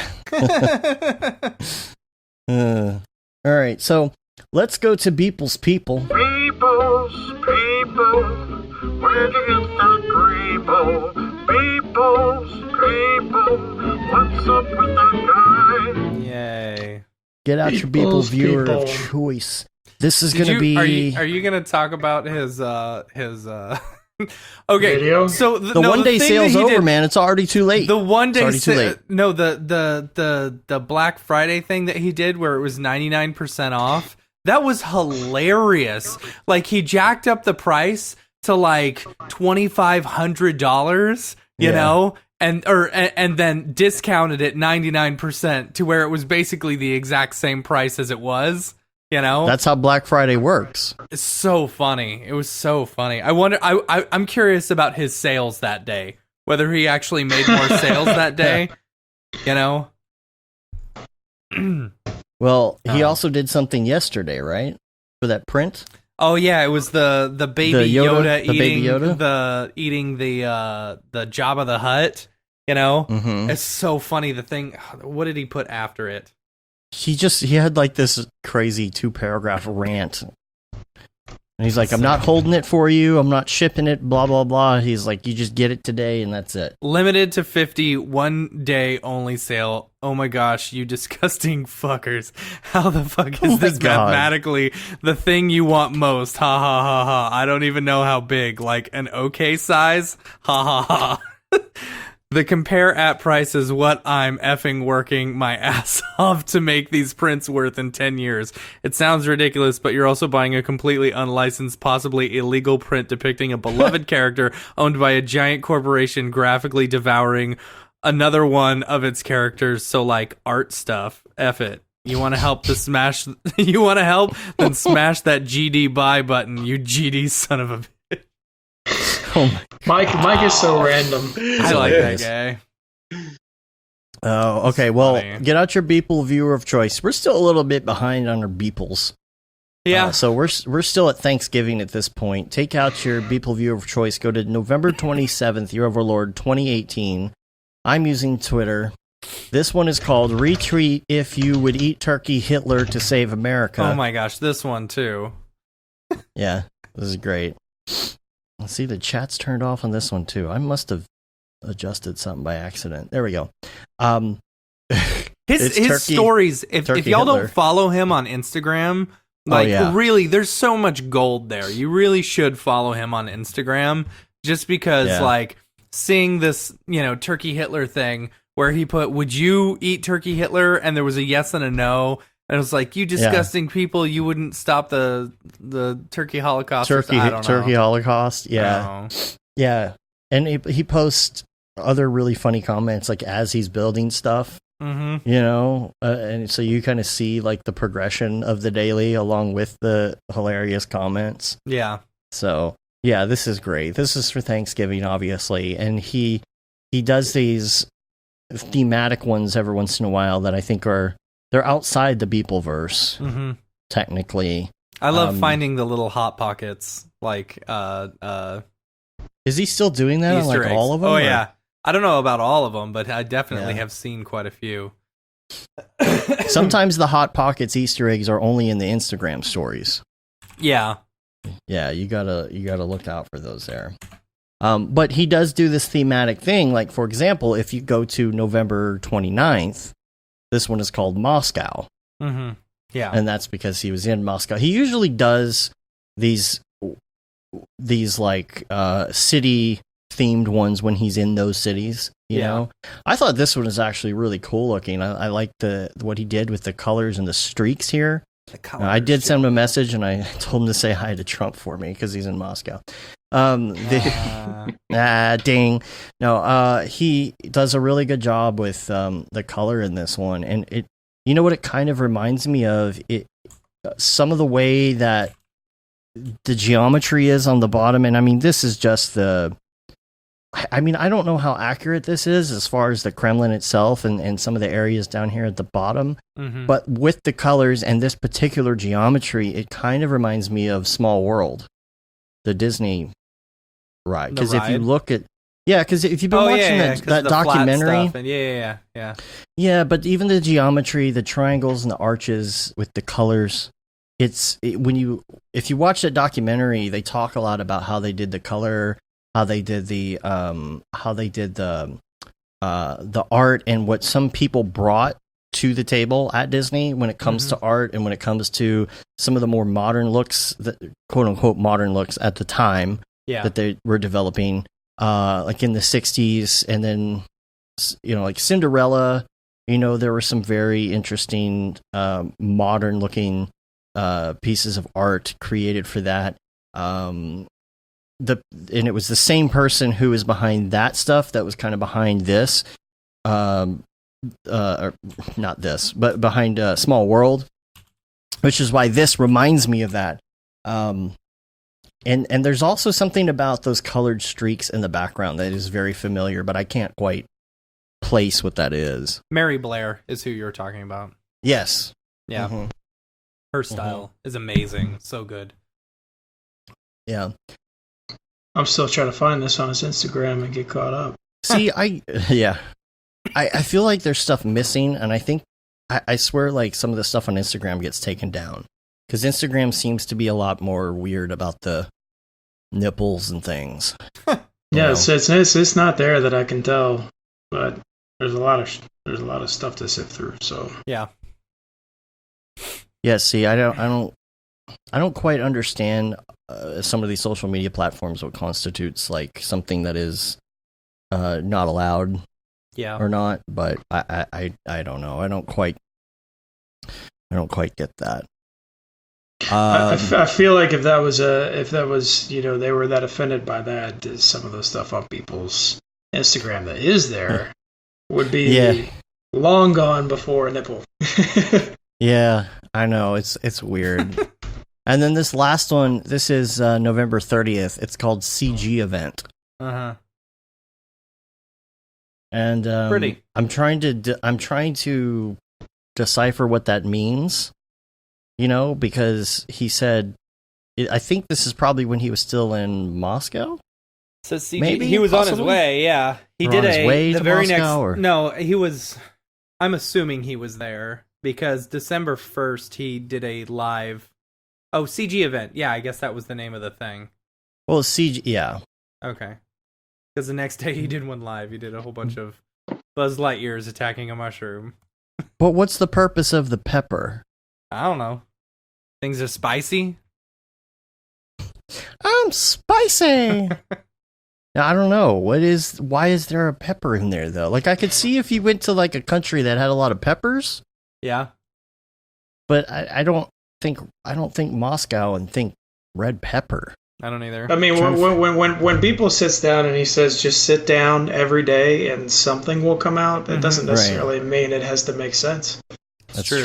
Good We point. all know that. Yeah. I don't know. I didn't know. It's funny because it kind of reminds me of the poster art that I did for the event. The pepper is the branding. The pepper's the branding of the event. event. It's their logo. Okay. It reminds me of the Thank one you, I Max did. on 4D or Cinema 4D by Max. Oh, yeah, it's funny.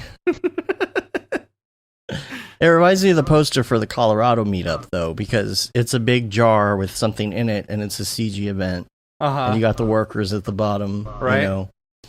All right, so that's it for People's People, and we want to do a segment with both of you.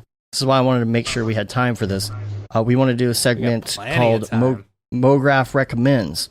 Now, we also have 2 emails I wanted to get to as well. So let's start with Mograph Recommends, and we're going to try and go through. We won't spend too long on this. We want to try and get through this pretty quick because we have a couple more things to do. So we'll quickly go through and get some of like your favorites and preferences on these things. And I'm going to start.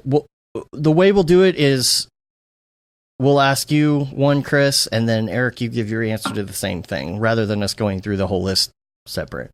Sure. So we're going to start with favorite movie. Yeah, I was supposed to be ready to answer this. I would have to say, if I went by how many times I've actually watched something, it would have to be the first Matrix. Okay. Okay. Cool. Just because of the inventive concept and yeah. All right. I remember the first time seeing Super Troopers and seeing that movie as many times as I did in college. That just I don't know that and then but favorite animated movie for me is Monsters Inc. It's a good one. Yeah, that's old school Pixar. Yeah. Monsters Totally. University was the first movie where they actually used GI. Gastrointestinal. Really? Oh yeah, that's right. That's right. Mm-hmm. Oh wait, we had to do an animated film. Mine was definitely No. No. I was just No. throwing that out there because that is one that I love to watch, and I always try to get my son to watch it with. Wanting to watch it. Oh, Monsters Inc. How to Train Your Dragon, 100%. Really? Mm. Oh yeah, oh definitely. I Number don't one? think I've ever seen that one. I've seen the second one. What? No, the symbolism and the writing in it was so good. Number one is awesome. Hiccup's voice annoyed me at first, but it grows on you after a while. Yeah. They do make a good joke about that in the third one, referring to it as a honking goose sound. Oh yeah. All right. All I right. guess I don't get it. Music. Let's go on to music then. So for me, music, I'm kind of a metalhead, so I listen to like All That Remains, Killswitch Engage, I See Stars, and then my girlfriend, she's Russian, so she listens to a lot of electronic music. So I listen to a lot of electronic music as well, because I usually don't have control over my radio when she's in the car. Yep.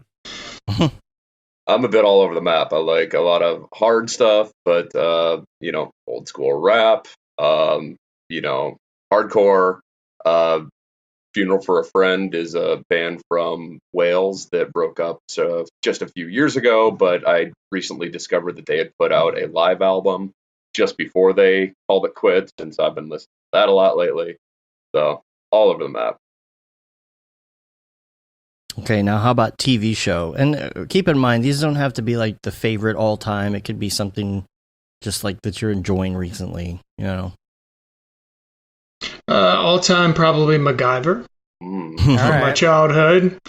Most recently, I hate to be cliche about it, but I'd have to say Game of Thrones. But I'm super looking forward to The Witcher. I've heard They good said that things. is good. They said the fight scenes in Witcher make Game of Thrones look like two drunks fighting outside a bar. So That can be entertaining. really high looking forward to expectations, that between The Witcher and The Boys. Yeah. If we want to go old school TV shows, I remember watching MASH. If you really want to go old school. But yeah, That song means that it's time to go to bed, remember? Yes, it does. Yes. Nick at night when your It mom's means up that watching it. I Love Lucy's over. Either that or if you hear the Perry Mason theme song, it means that I Love Lucy's over, it's time to go to bed. Sing We it. all had very similar childhoods, it sounds like. Being like Stranger Things, we watch a lot of documentaries in the house. Netflix, the Broken one. Just watched the one about recycling last night. It was very eye opening. Yeah. I've known a lot about it, but that goes into a lot more detail and just how broken the recycling system. You know what? What do you think about that whole series on CRISPR? That's probably right up your alley, right?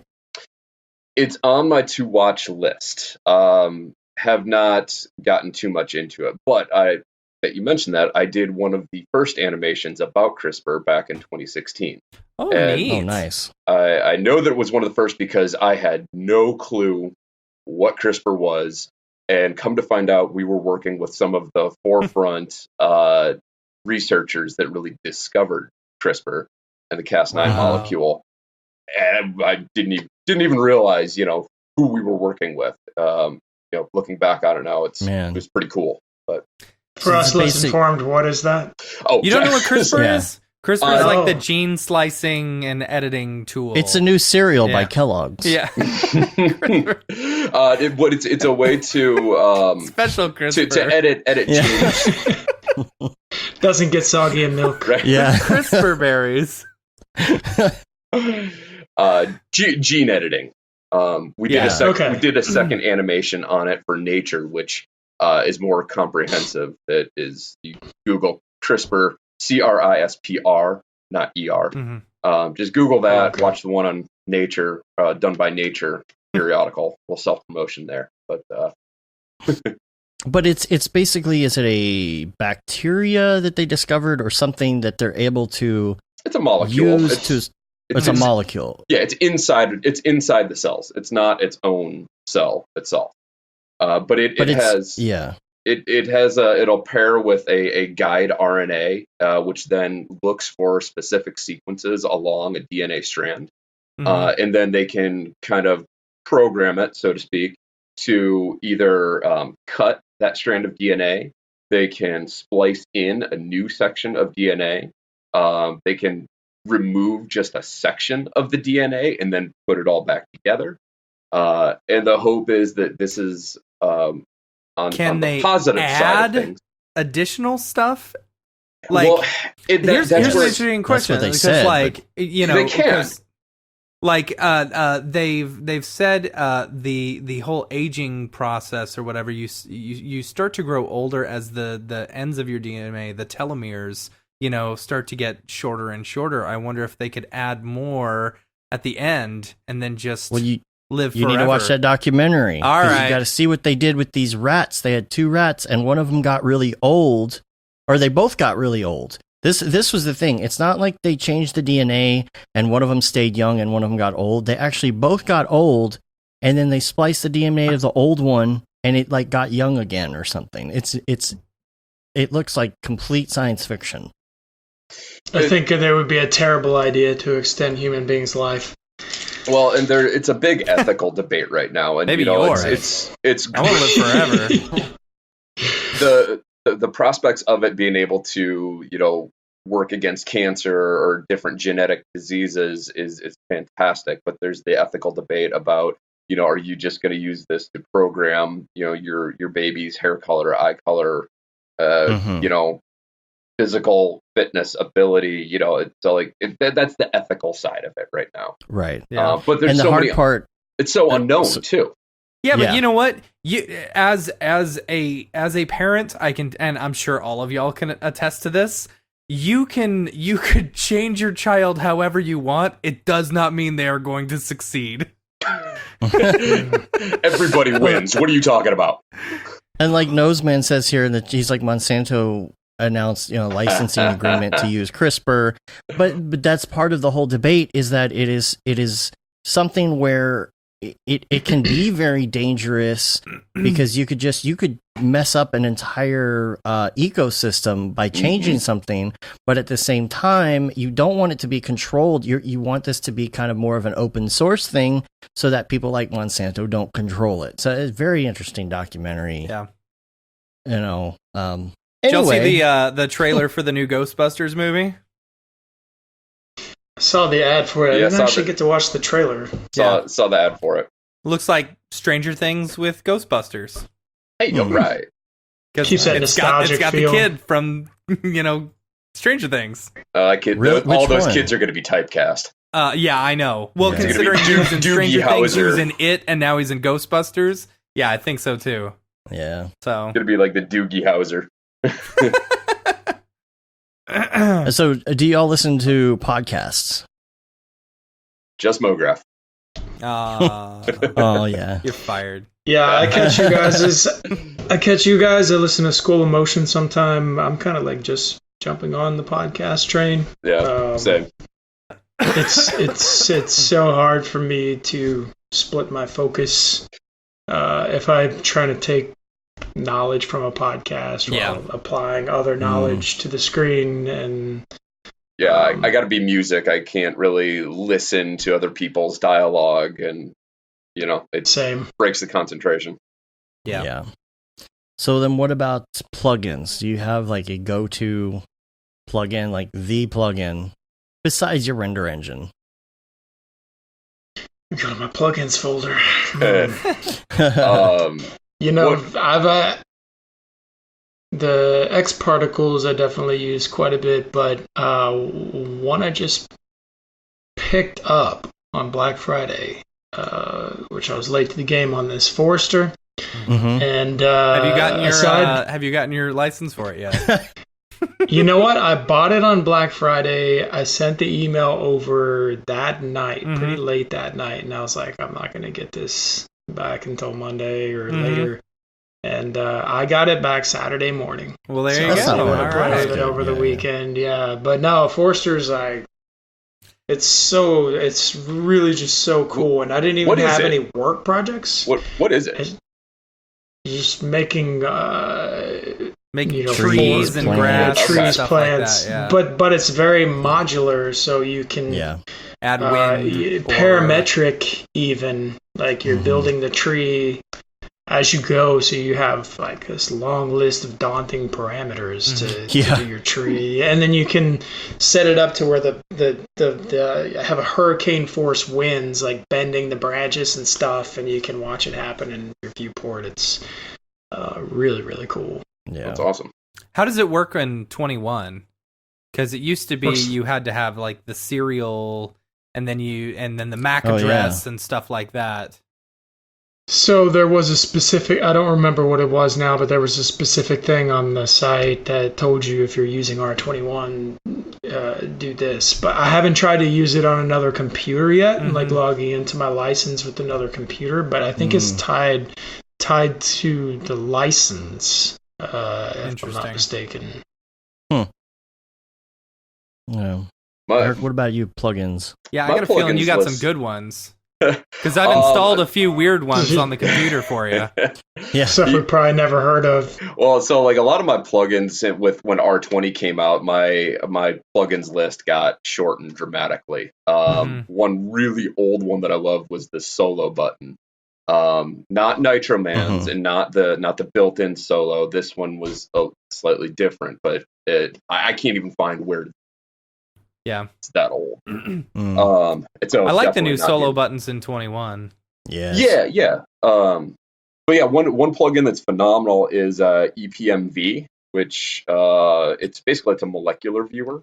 So you can go to place like the protein data bank, and if you're curious, like what does an antibody look like, or what does a ribosome look like at the molecular level? They have I had the wondered information. those things. I'm sure it hasn't everybody. Doesn't everybody? No. No. But the source Chlorophyll. resources More like borophyll. With all those resources have that information. Plugins like EPMV will take that information and bring it into Cinema 4D, and then you can see it visually that's either rad. as a ribbon model, spherical, just like your ball and stick model, like you'd have in chemistry Wait, class. so you're with telling that. me you don't go through and model all these? Oh, that's you're not- cheating. That's Oh yeah. cheating. But then now what's really cool is you can also bring in just a point cloud, and then you can dump all those nulls cool. into a volume builder and a volume mesher, and then you've got the power of volumes to do all your molecular modeling right there. That's within super Sim cool. 40. My daughter is really excited because we found a plugin. Well, and because she plays Roblox, and if you don't know what Roblox is, you'll and you have kids, you'll probably find out eventually.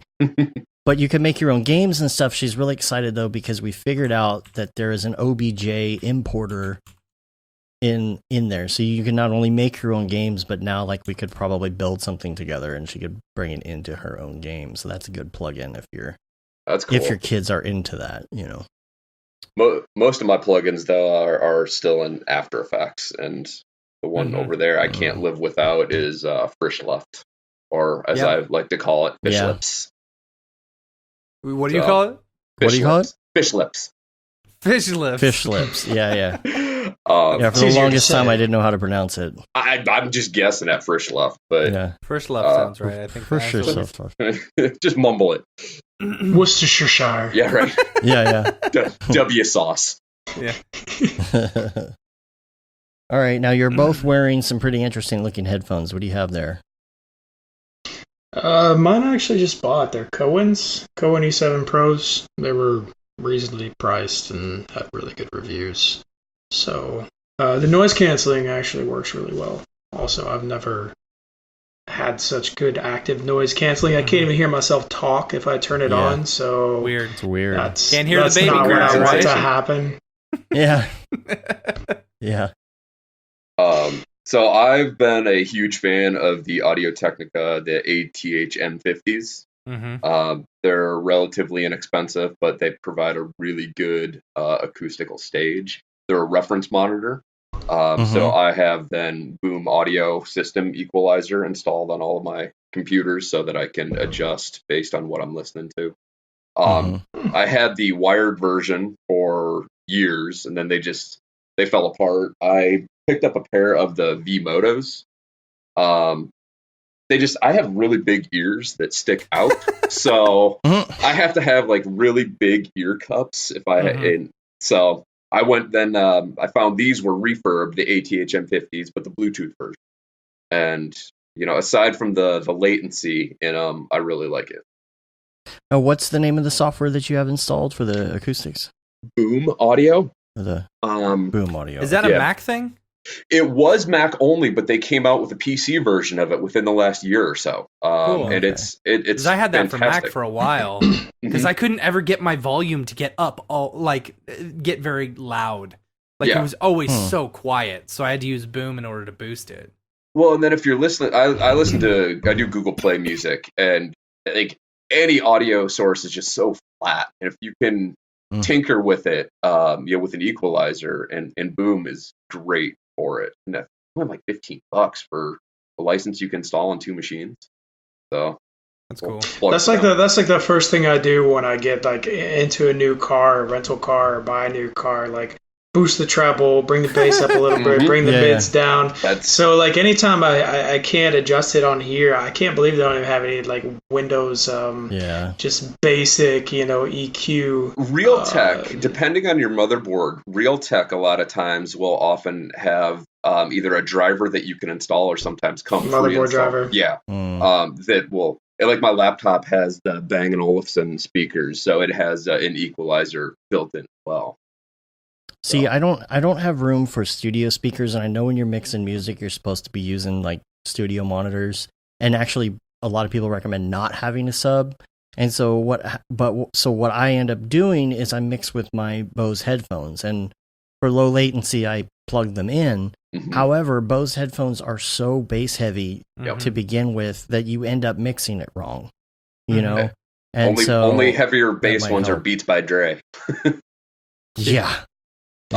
It's weird. It's like Bose headphones are great for listening to music and they have great bass, but they're not good for mastering. That's actually really surprising because usually their home theater systems are the opposite. Like very clean treble, but in order to get anything out of the woofer, I mean, you have to have it on max, and even then, it's still your explosions aren't as grand as I like them to be. I used to install home theaters, so I didn't care for Bose ever. They're a pain in the butt to install, and you could get a lot more bang for your buck with going through like Definitive or Yamo or other brands along that line.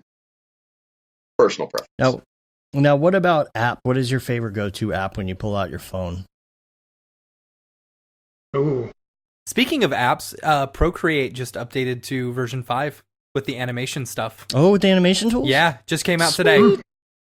Yep. Awesome.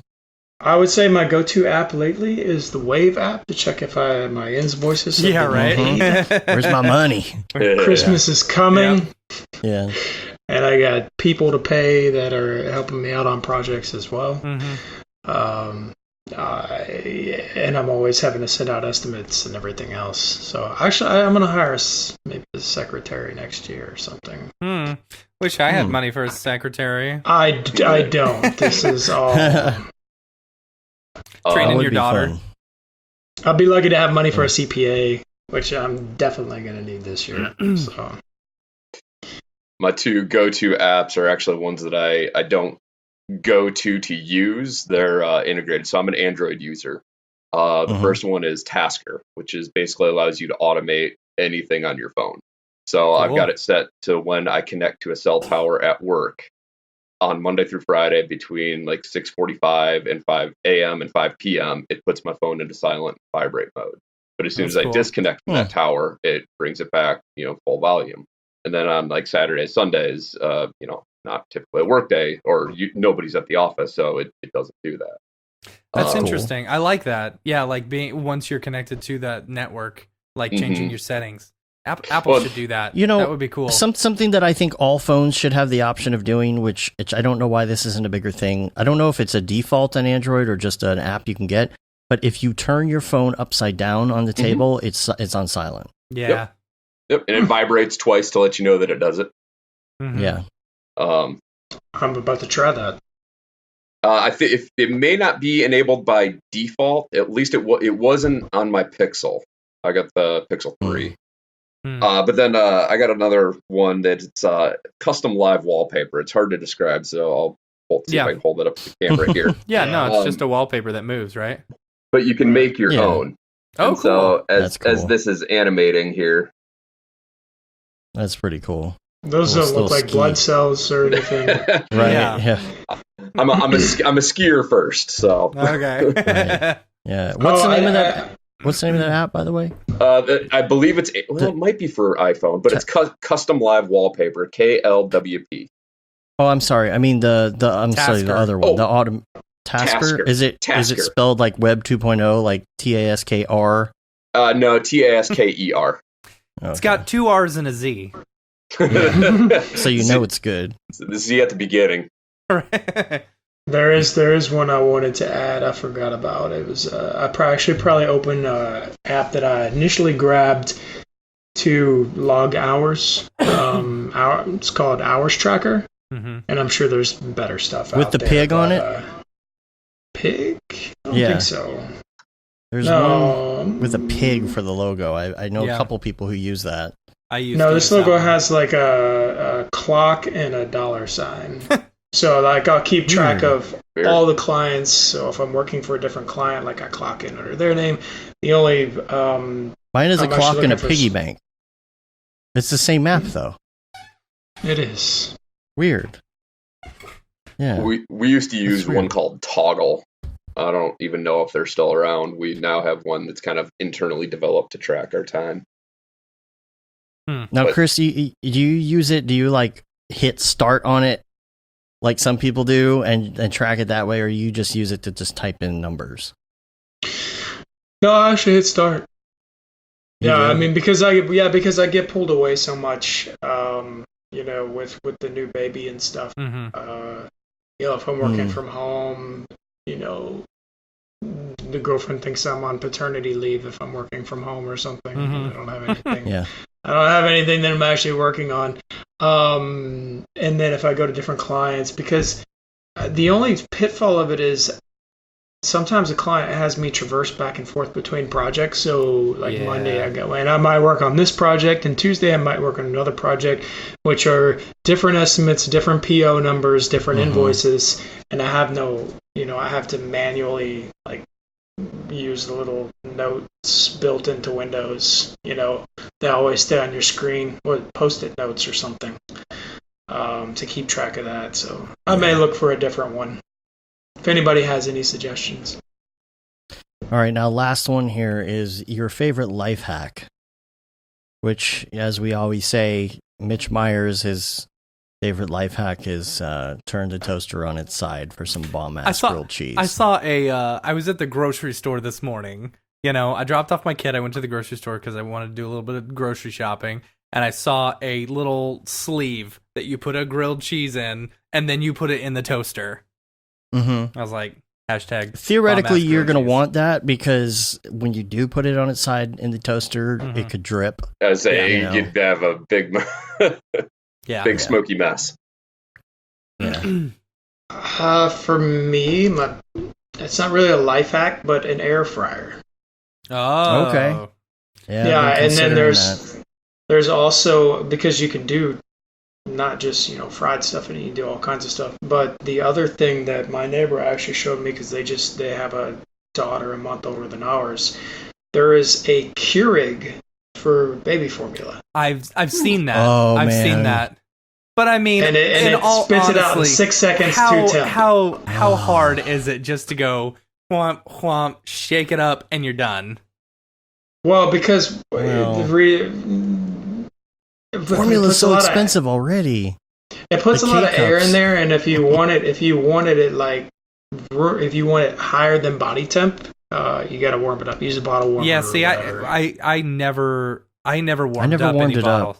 It was all. This thing has powder all in it. You dump all the powder in it. No, I've seen it. You just go boop. 6 seconds, you have 4 ounces. So and it's like $200 or $300. It's $300. Yeah, but when the kid is screaming, 6 in the morning, when the kid is screaming, and you can get the bottle to the baby that much faster, it's true. Nah. And then you're like, oh crap, it's out of water. Oh, what am I gonna do? Oh, I gotta refill. Hold on, I gotta refill the water. See, and then they grow up to be entitled because they get everything right away. Yep. Cry it out, kid. Cry it out. Yeah. That's fun. Did you get one of the little owlet things for their feet, like that measures? Yeah, we did, and we like sent it back 2 weeks later. Really? Oh man, it wasn't working. It kept saying out of sync or out of range. See, you're the second. I don't even know what that is. You're the second person to tell me that, and I bought one, and I'm like, maybe I should return it. So basically, it's a little sock that goes on their foot that measures their heart rate and their oxygen levels. So if they're in trouble, you can run in there and check. Eric's like, that thing's not real. No, I'm just like, Dude. holy helicopter parent. I mean, you know. Every but still, time- like, for the first 6 months of my kids, like my first kid, you know, For it's like, SIDS, to be worried about SIDS, Well, right? yeah, Yeah, exactly. You know, so I was Yeah. constantly in fear that I was gonna wake up, you know, and have to deal with an unfortunate event or whatever. But it's like, so I was Yeah. thinking with the owl or whatever, I might have a little bit of like, I might be able to sleep at night. Plus, you'll have a wise camera. She kept shifting it off her foot, Yeah, like just enough to where it would send an alert to both of our phones, and then the app doesn't let you silence the alert. You have to literally like go in, load the app, and like turn it off or fix it on her foot. So you just have this blaring alarm coming from 2 different directions in the house, and we're both running, and it's just just off her foot a little bit. So we're just like, nah, we could use the $200 somewhere else. yeah. But that was our experience. Maybe we got a faulty one. Yeah, they're normally, well, you and my brother, the only people who I've ever known who've had them, have told me that they're crap. Well, we got it because we've had many people tell us it's amazing. Okay, well, So, yeah, I'll try it. I'm just worried I won't be able to get my money back. Maybe I'll just sell it on eBay. Anyway, they took ours back. yeah. Dave, did we lose you? No, I'm here. Okay, you were very still for a second. Oh, I was just reading my notes. Oh, okay. Okay, Eric, what's yours? Well, along the air fryer, the Instant Pot, the electric pressure cooker. Yeah. It's killer because can make a whole thing of jambalaya in it in about 40 minutes. Like make beef ribs that normally boil for like 3 hours that can be done in 40 minutes, 45 minutes. See, I've heard though that you have to like let it pressurize first and then let it depressurize, and it depends, sometimes it's almost just as fast to just make it. That's true. I mean, depending on what you're cooking. But like if I'm just steaming vegetables or something, I'll just do that on the stove. Because you're right, you got to let it pressurize, and that's a lot of volume. But depressurization depends on what you're cooking. But there's a valve that you just open up and blow all the pressure out within 30 seconds. But a true life hack. So I'm from the Midwest. A lot of corn where I grew up. We ate a lot of sweet corn. When you cook your corn, you can do it in the microwave, but do it in the microwave with the husk still on. All right. And you get like a thing of popcorn, right? No. Hear me out. No. So once it's cooked, pull it out, cut off the bottom, and then grab the husk at the top and start twisting it. It'll squeeze the ear of corn out the bottom, and all the silk will stay inside the husk. You don't have to pick all the individual silks off. Oh, gotcha. That's cool. True life hack. It works. There you go. That's pretty good. All right. That's all. That's all I can. I'm with you. Well, we got 2 emails that I wanted to go to real quick. One is like just a chat, and the other one is actually a question. So I'm just going to read them off real quick. This one, and I forget what episode this is referring to. But this first comment. Oh, this is about episode 200 here. This is from. It's Nage, which I'm sure is not Nage, but probably Nage or Nog. I don't know. I'm sorry. Maybe it's Nage. Naga, not gonna work here anymore. Classic movie as well. Okay, which says, I listened to this on a bus at work. It's rather hard not to laugh aloud when you guys are in my ears. Also, congrats. Better late than never. And, but also from the same person, I'm listening to your podcasts on commute at work and sort of go backward to the older ones as I haven't listened to yet. Anyways, in this episode, you mentioned moving from Mac OS to Windows PC. As all the Mac OS lovers changing to Windows is difficult. Damn you, Apple. Why can't you give us the GPUs we need? I experienced the sadness and torture myself. However, when you mentioned Finder and the column navigation through files, I decided to leave you guys a message. The lovely and beautiful thing that makes my life in Windows dreaded environment easier is called One Commander. I looked this up the other day. It's kind of neat, but I didn't love the UI of it. I think my friend Jeremy would appreciate this. He was looking for something like this. I think he said back before I had switched to Apple, I used to have Total Commander that supports FTP, and I had the 2-column interface, and I wanted something like that but updated. So one commander can be downloaded and installed directly from Microsoft Store. Yuck, that thing needs a redesign. Or you can find it laying somewhere else for free. In one commander, there are 2 options, and one of them will give you a look similar to Max Finder. It also enables the user to check images by hitting the space bar. Anyway, the way I used it is not what Finder looks like, but that's the beauty of it. I can switch and change the UI as I want now. It's got some unpleasant things too. For example, if you have to reboot your PC, it may happen that one commander won't even open. In their FAQ, I found that if you need to hold some buttons, while starting it. Weird. No idea if that works because I hadn't checked the FAQ before my Windows died on me, and had to reinstall one commander, and I lost all my favorites, lost all my tabs. I guess you have these favorite tab things you can do. Sorry for the long post, but if someone missed Apple Finder, maybe one commander will be a good thing to check out. Unfortunately, there's no option to use the color tag on the folders and files. Yeah, because it's pretty ugly. I think that people coming from Mac to Windows should maybe check out, like the StarDock tools. Mm-hmm. Those StarDock. They have, I have fences where all my desktop is basically segregated off to, I want any new files or documents saved on my desktop goes to this little container. It's just organizing, dealing with folders, dealing with files. I think there's a way you could even tab your file explorer. Mm-hmm. Yeah, like a web browser. Mm-hmm. Yeah, which is great because if you're an artist, you've got like a texture folder open, you've got a reference folder open, you've got this, you've got that, but you could have it all in one and just click the tabs. All right, so Chris, you're the only other one that I've ever heard that has used that.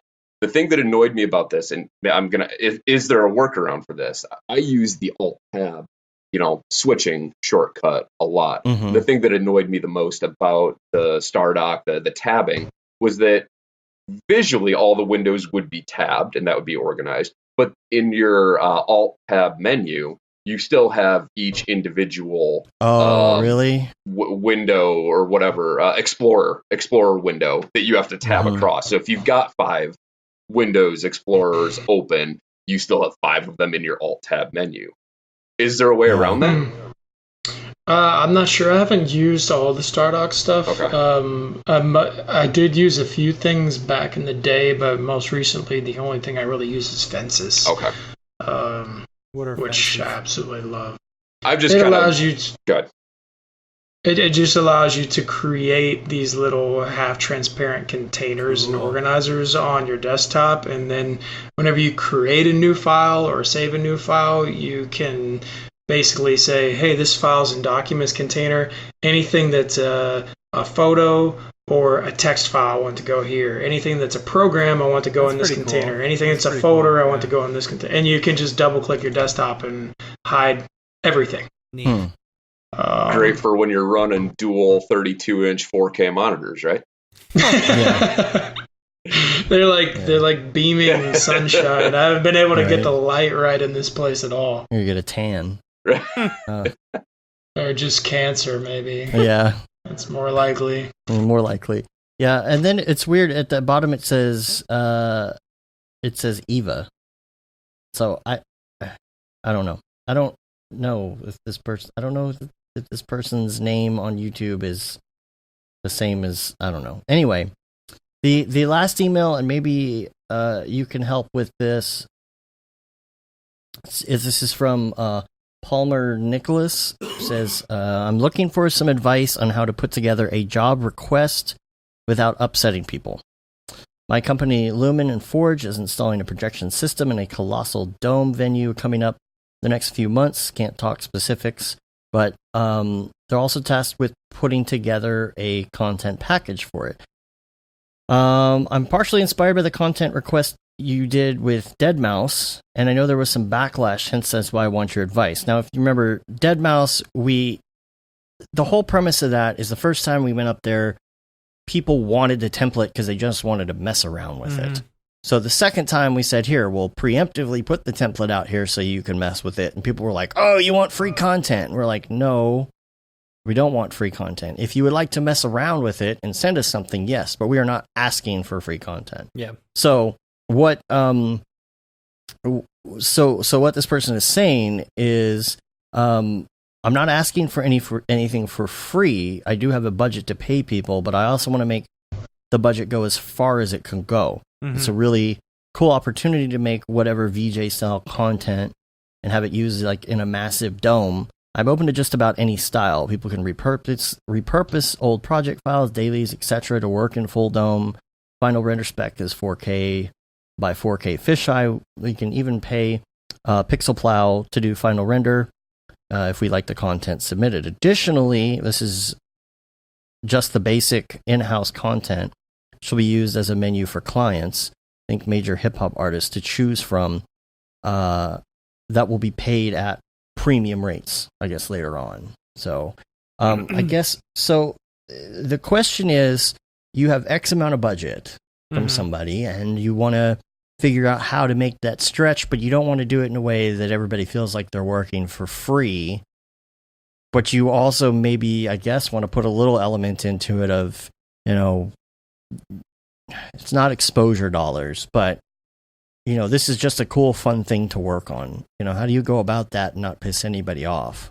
Well, the biggest thing is you have to, you would need to say, here it is, just lay it out. Say, I'm not looking for any work. You don't have to do it if you don't want, Yeah. You got to make it,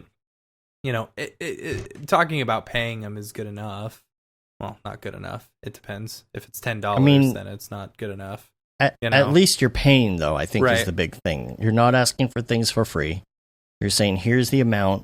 You can take it or you can leave it. If somebody wants to mess around with 360 stuff and they want to give this a go, they'll get a little something for it. And I would hope that people wouldn't be really like pissed off or upset or anything. You can hope that, but it's gonna happen. Yeah, it's gonna happen. You see, no matter like where. the post from Christian Shaq. Bailing. Oh, Yeah, have a Shaq That post- and announce a contest. No, from who? That Shaq, the whole Shaq Christian stuff. No. Oh. Chris, you said Christian who? Christian Bailing, I think his name is. I think he's in the Slack, but he's also on like the Octane forum. But anyways, he posted something up for either his company or a company he does work with about like, hey, we need this much done. This is how much we have. And then he was getting chastised through the comments of like, well, that's not enough. And I'm like, that's not really true. Like it's worth that much to somebody else. Like for instance, if I say I have a budget for somebody to do this, like you don't have to do it.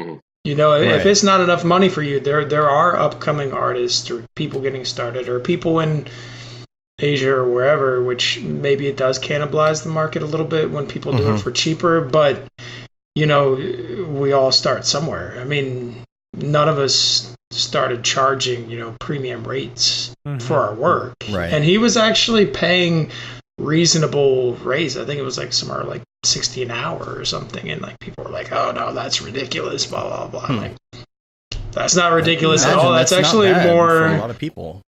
Studios that hire 3D artists, they don't pay that much. Maybe half that. I mean, that's better than studios pay. So you're always going to piss somebody off, Dave. Yeah, Dave, that's come on. Yeah. Nobody's ever satisfied. But it's nobody else's business. Like, if they have a budget set aside and this is what they have to offer, it's like, hey, I have this piece of furniture for sale. This is how much I'm charging for it. If you don't want it, then don't buy it. Yeah. /r/choosing beggars. Yep. Like people just want to chastise, and it is unfortunate, but yeah. Word. Okay. Well, we had a pretty long show today. Yeah. Yeah, we're almost at 2.5 hours. We really appreciate you all being on. It was a fun chat. Yeah, it was totally. It was fun. Thanks for having us. Thanks for having me. I know, Chris, you got the new kit. Are you gonna make it out to NAB this year, or? Just bring the kit. I'm bringing mine. You think I'm joking? You think I'm joking? I'm bringing it. It depends. If they need somebody to help out at like the demo stations and stuff, sure. I don't think I can. We could just get like a little playpen for the two of them. We'll just put them in there together, and they can hang out. Put them in the booth with Dave. Yeah. Mograph daycare. Yeah. The past 6 years I've been to NAB, so I'll probably be there. Yeah. I'd definitely be at the next Camp Mograph. I like the yeah. Tickets on sale April 20th. Thanasis and those man Skypes me and says good riddance if I'm not at NAB. You're dead to me. Yeah. You're gonna miss me, Daddy. Yeah. Eric, you going to any of these meetups here pretty soon? I don't know. We'll see. See what my schedule looks like. We're getting the last year. Hey, we've got so many dollars to spend, so let's send get a them my project way. rolling, right? I'll spend some of your dollars. Yeah, I mean, we'll see if I'm hopefully make it up to SIGGRAPH next year. We'll see. This next year is also the 75th year for our industry's annual conference, and a lot of times they either overlap or they're like back to back. And trying to take a week and a half off of work to hit both conferences is a little, that's not really smiled upon by upper management. Yeah. So what is that in DC? Is that in DC? SIGGRAPH in 2020. Yeah. SIGGRAPH's in DC, but our annual conference is in Phoenix in July. I don't know who made that decision, but I'd rather be in Phoenix. I'd rather be in DC. I think it's a dry heat. It's still hot. hot. Yeah, it's hot as hell. I'm not even talking about temperature. I'm just talking about. I'm just not a huge fan of DC. Yeah, that's what I've heard as well. I love a lot DC. of hot air out there. It's one of my favorite cities ever. You either love it or you hate it. Yeah. All right, well, we're going to take off next week. Herrerasaurus is going to be on. Woot woot! That'll be fun, and possibly we're going to have a segment. We got to work out the details either next week or the week after. Well, probably not the week after. That's the Christmas show. But to have Jules on to talk a little more about Octane 2020. And so that's going to be a lot of fun. We got a really, really great schedule coming up with a lot of great guests. If you are not subscribed to the newsletter yet, make sure you do that. You can see all the stuff that's going on. The events have kind of died out for the year, but there's some streams and things we're going to be doing. And so make sure you subscribe to the newsletter. You can rate us on iTunes, leave a review, subscribe to our show on your podcatcher of choice, helps get our ratings up. Leave a little comment, let people know what you think about the show. You can say you've been there, done that, got the t-shirt with the Mograph logo tee, the Paul Babb, Feel the Bab 2020 shirt. All the profits from that go to Doctors Without Borders. And it's a very important shirt coming up this year. It's 2020. Yep. It's the year. It's the last year of the Paul Babb shirt. Yep. Yeah. Until we move on to the Paul Babb 2024 shirt. Yeah. Yeah. And Render Things t-shirt, hoodie, and long sleeve tee. Make sure you get that. You go to mograph.com/merch. You can get all this stuff, including the That Render is Fire shirt, which you're only allowed to wear ironically. Dave was wearing it the other day, and I said, "Are you wearing that ironically?" And I said, "Of course I am. Oh, I'm always wearing it ironically." I still wear the Render Things shirt. The Render Things shirt is, I think, the best one that we've ever made. Amazing. Yeah, it's so good. Yeah. And of course, we're on Facebook, Twitter, Instagram, Periscope, YouTube, mograph.com. Make sure that you subscribe to all the new channels because the old channels are going away. You won't get notifications. You won't see anything new. You'll basically forget how to do Mograph if you don't sign up. True. So, if people want to find you, Chris, where can they find you on the interwebs? Yeah, that or my child's nursery. They can find me at 510john.com. And on Instagram and all that stuff too? Yeah. I don't use them as much. I'm not a huge social media person unless it's for the business anyways. Yeah. Eric, what about you? Where are you on the interwebs? Well, my studio, Nucleus Medical Media, is at nucleusinc.com. Me personally, I call myself a social media purist, but actually I'm just kind of lazy with it. But you can find me on Instagram. I post stuff every so often, smac.eric. That's SciMed Animation Consultant. And then LinkedIn, Eric Small 24. Cool. Cool. All right. Well, we're going to wrap it up, and we're going to get out of here. Till next week, I'm Dave. Now, Matt. I'm Chris. I'm Eric. Have a good one. See you guys. Later, yo. See ya.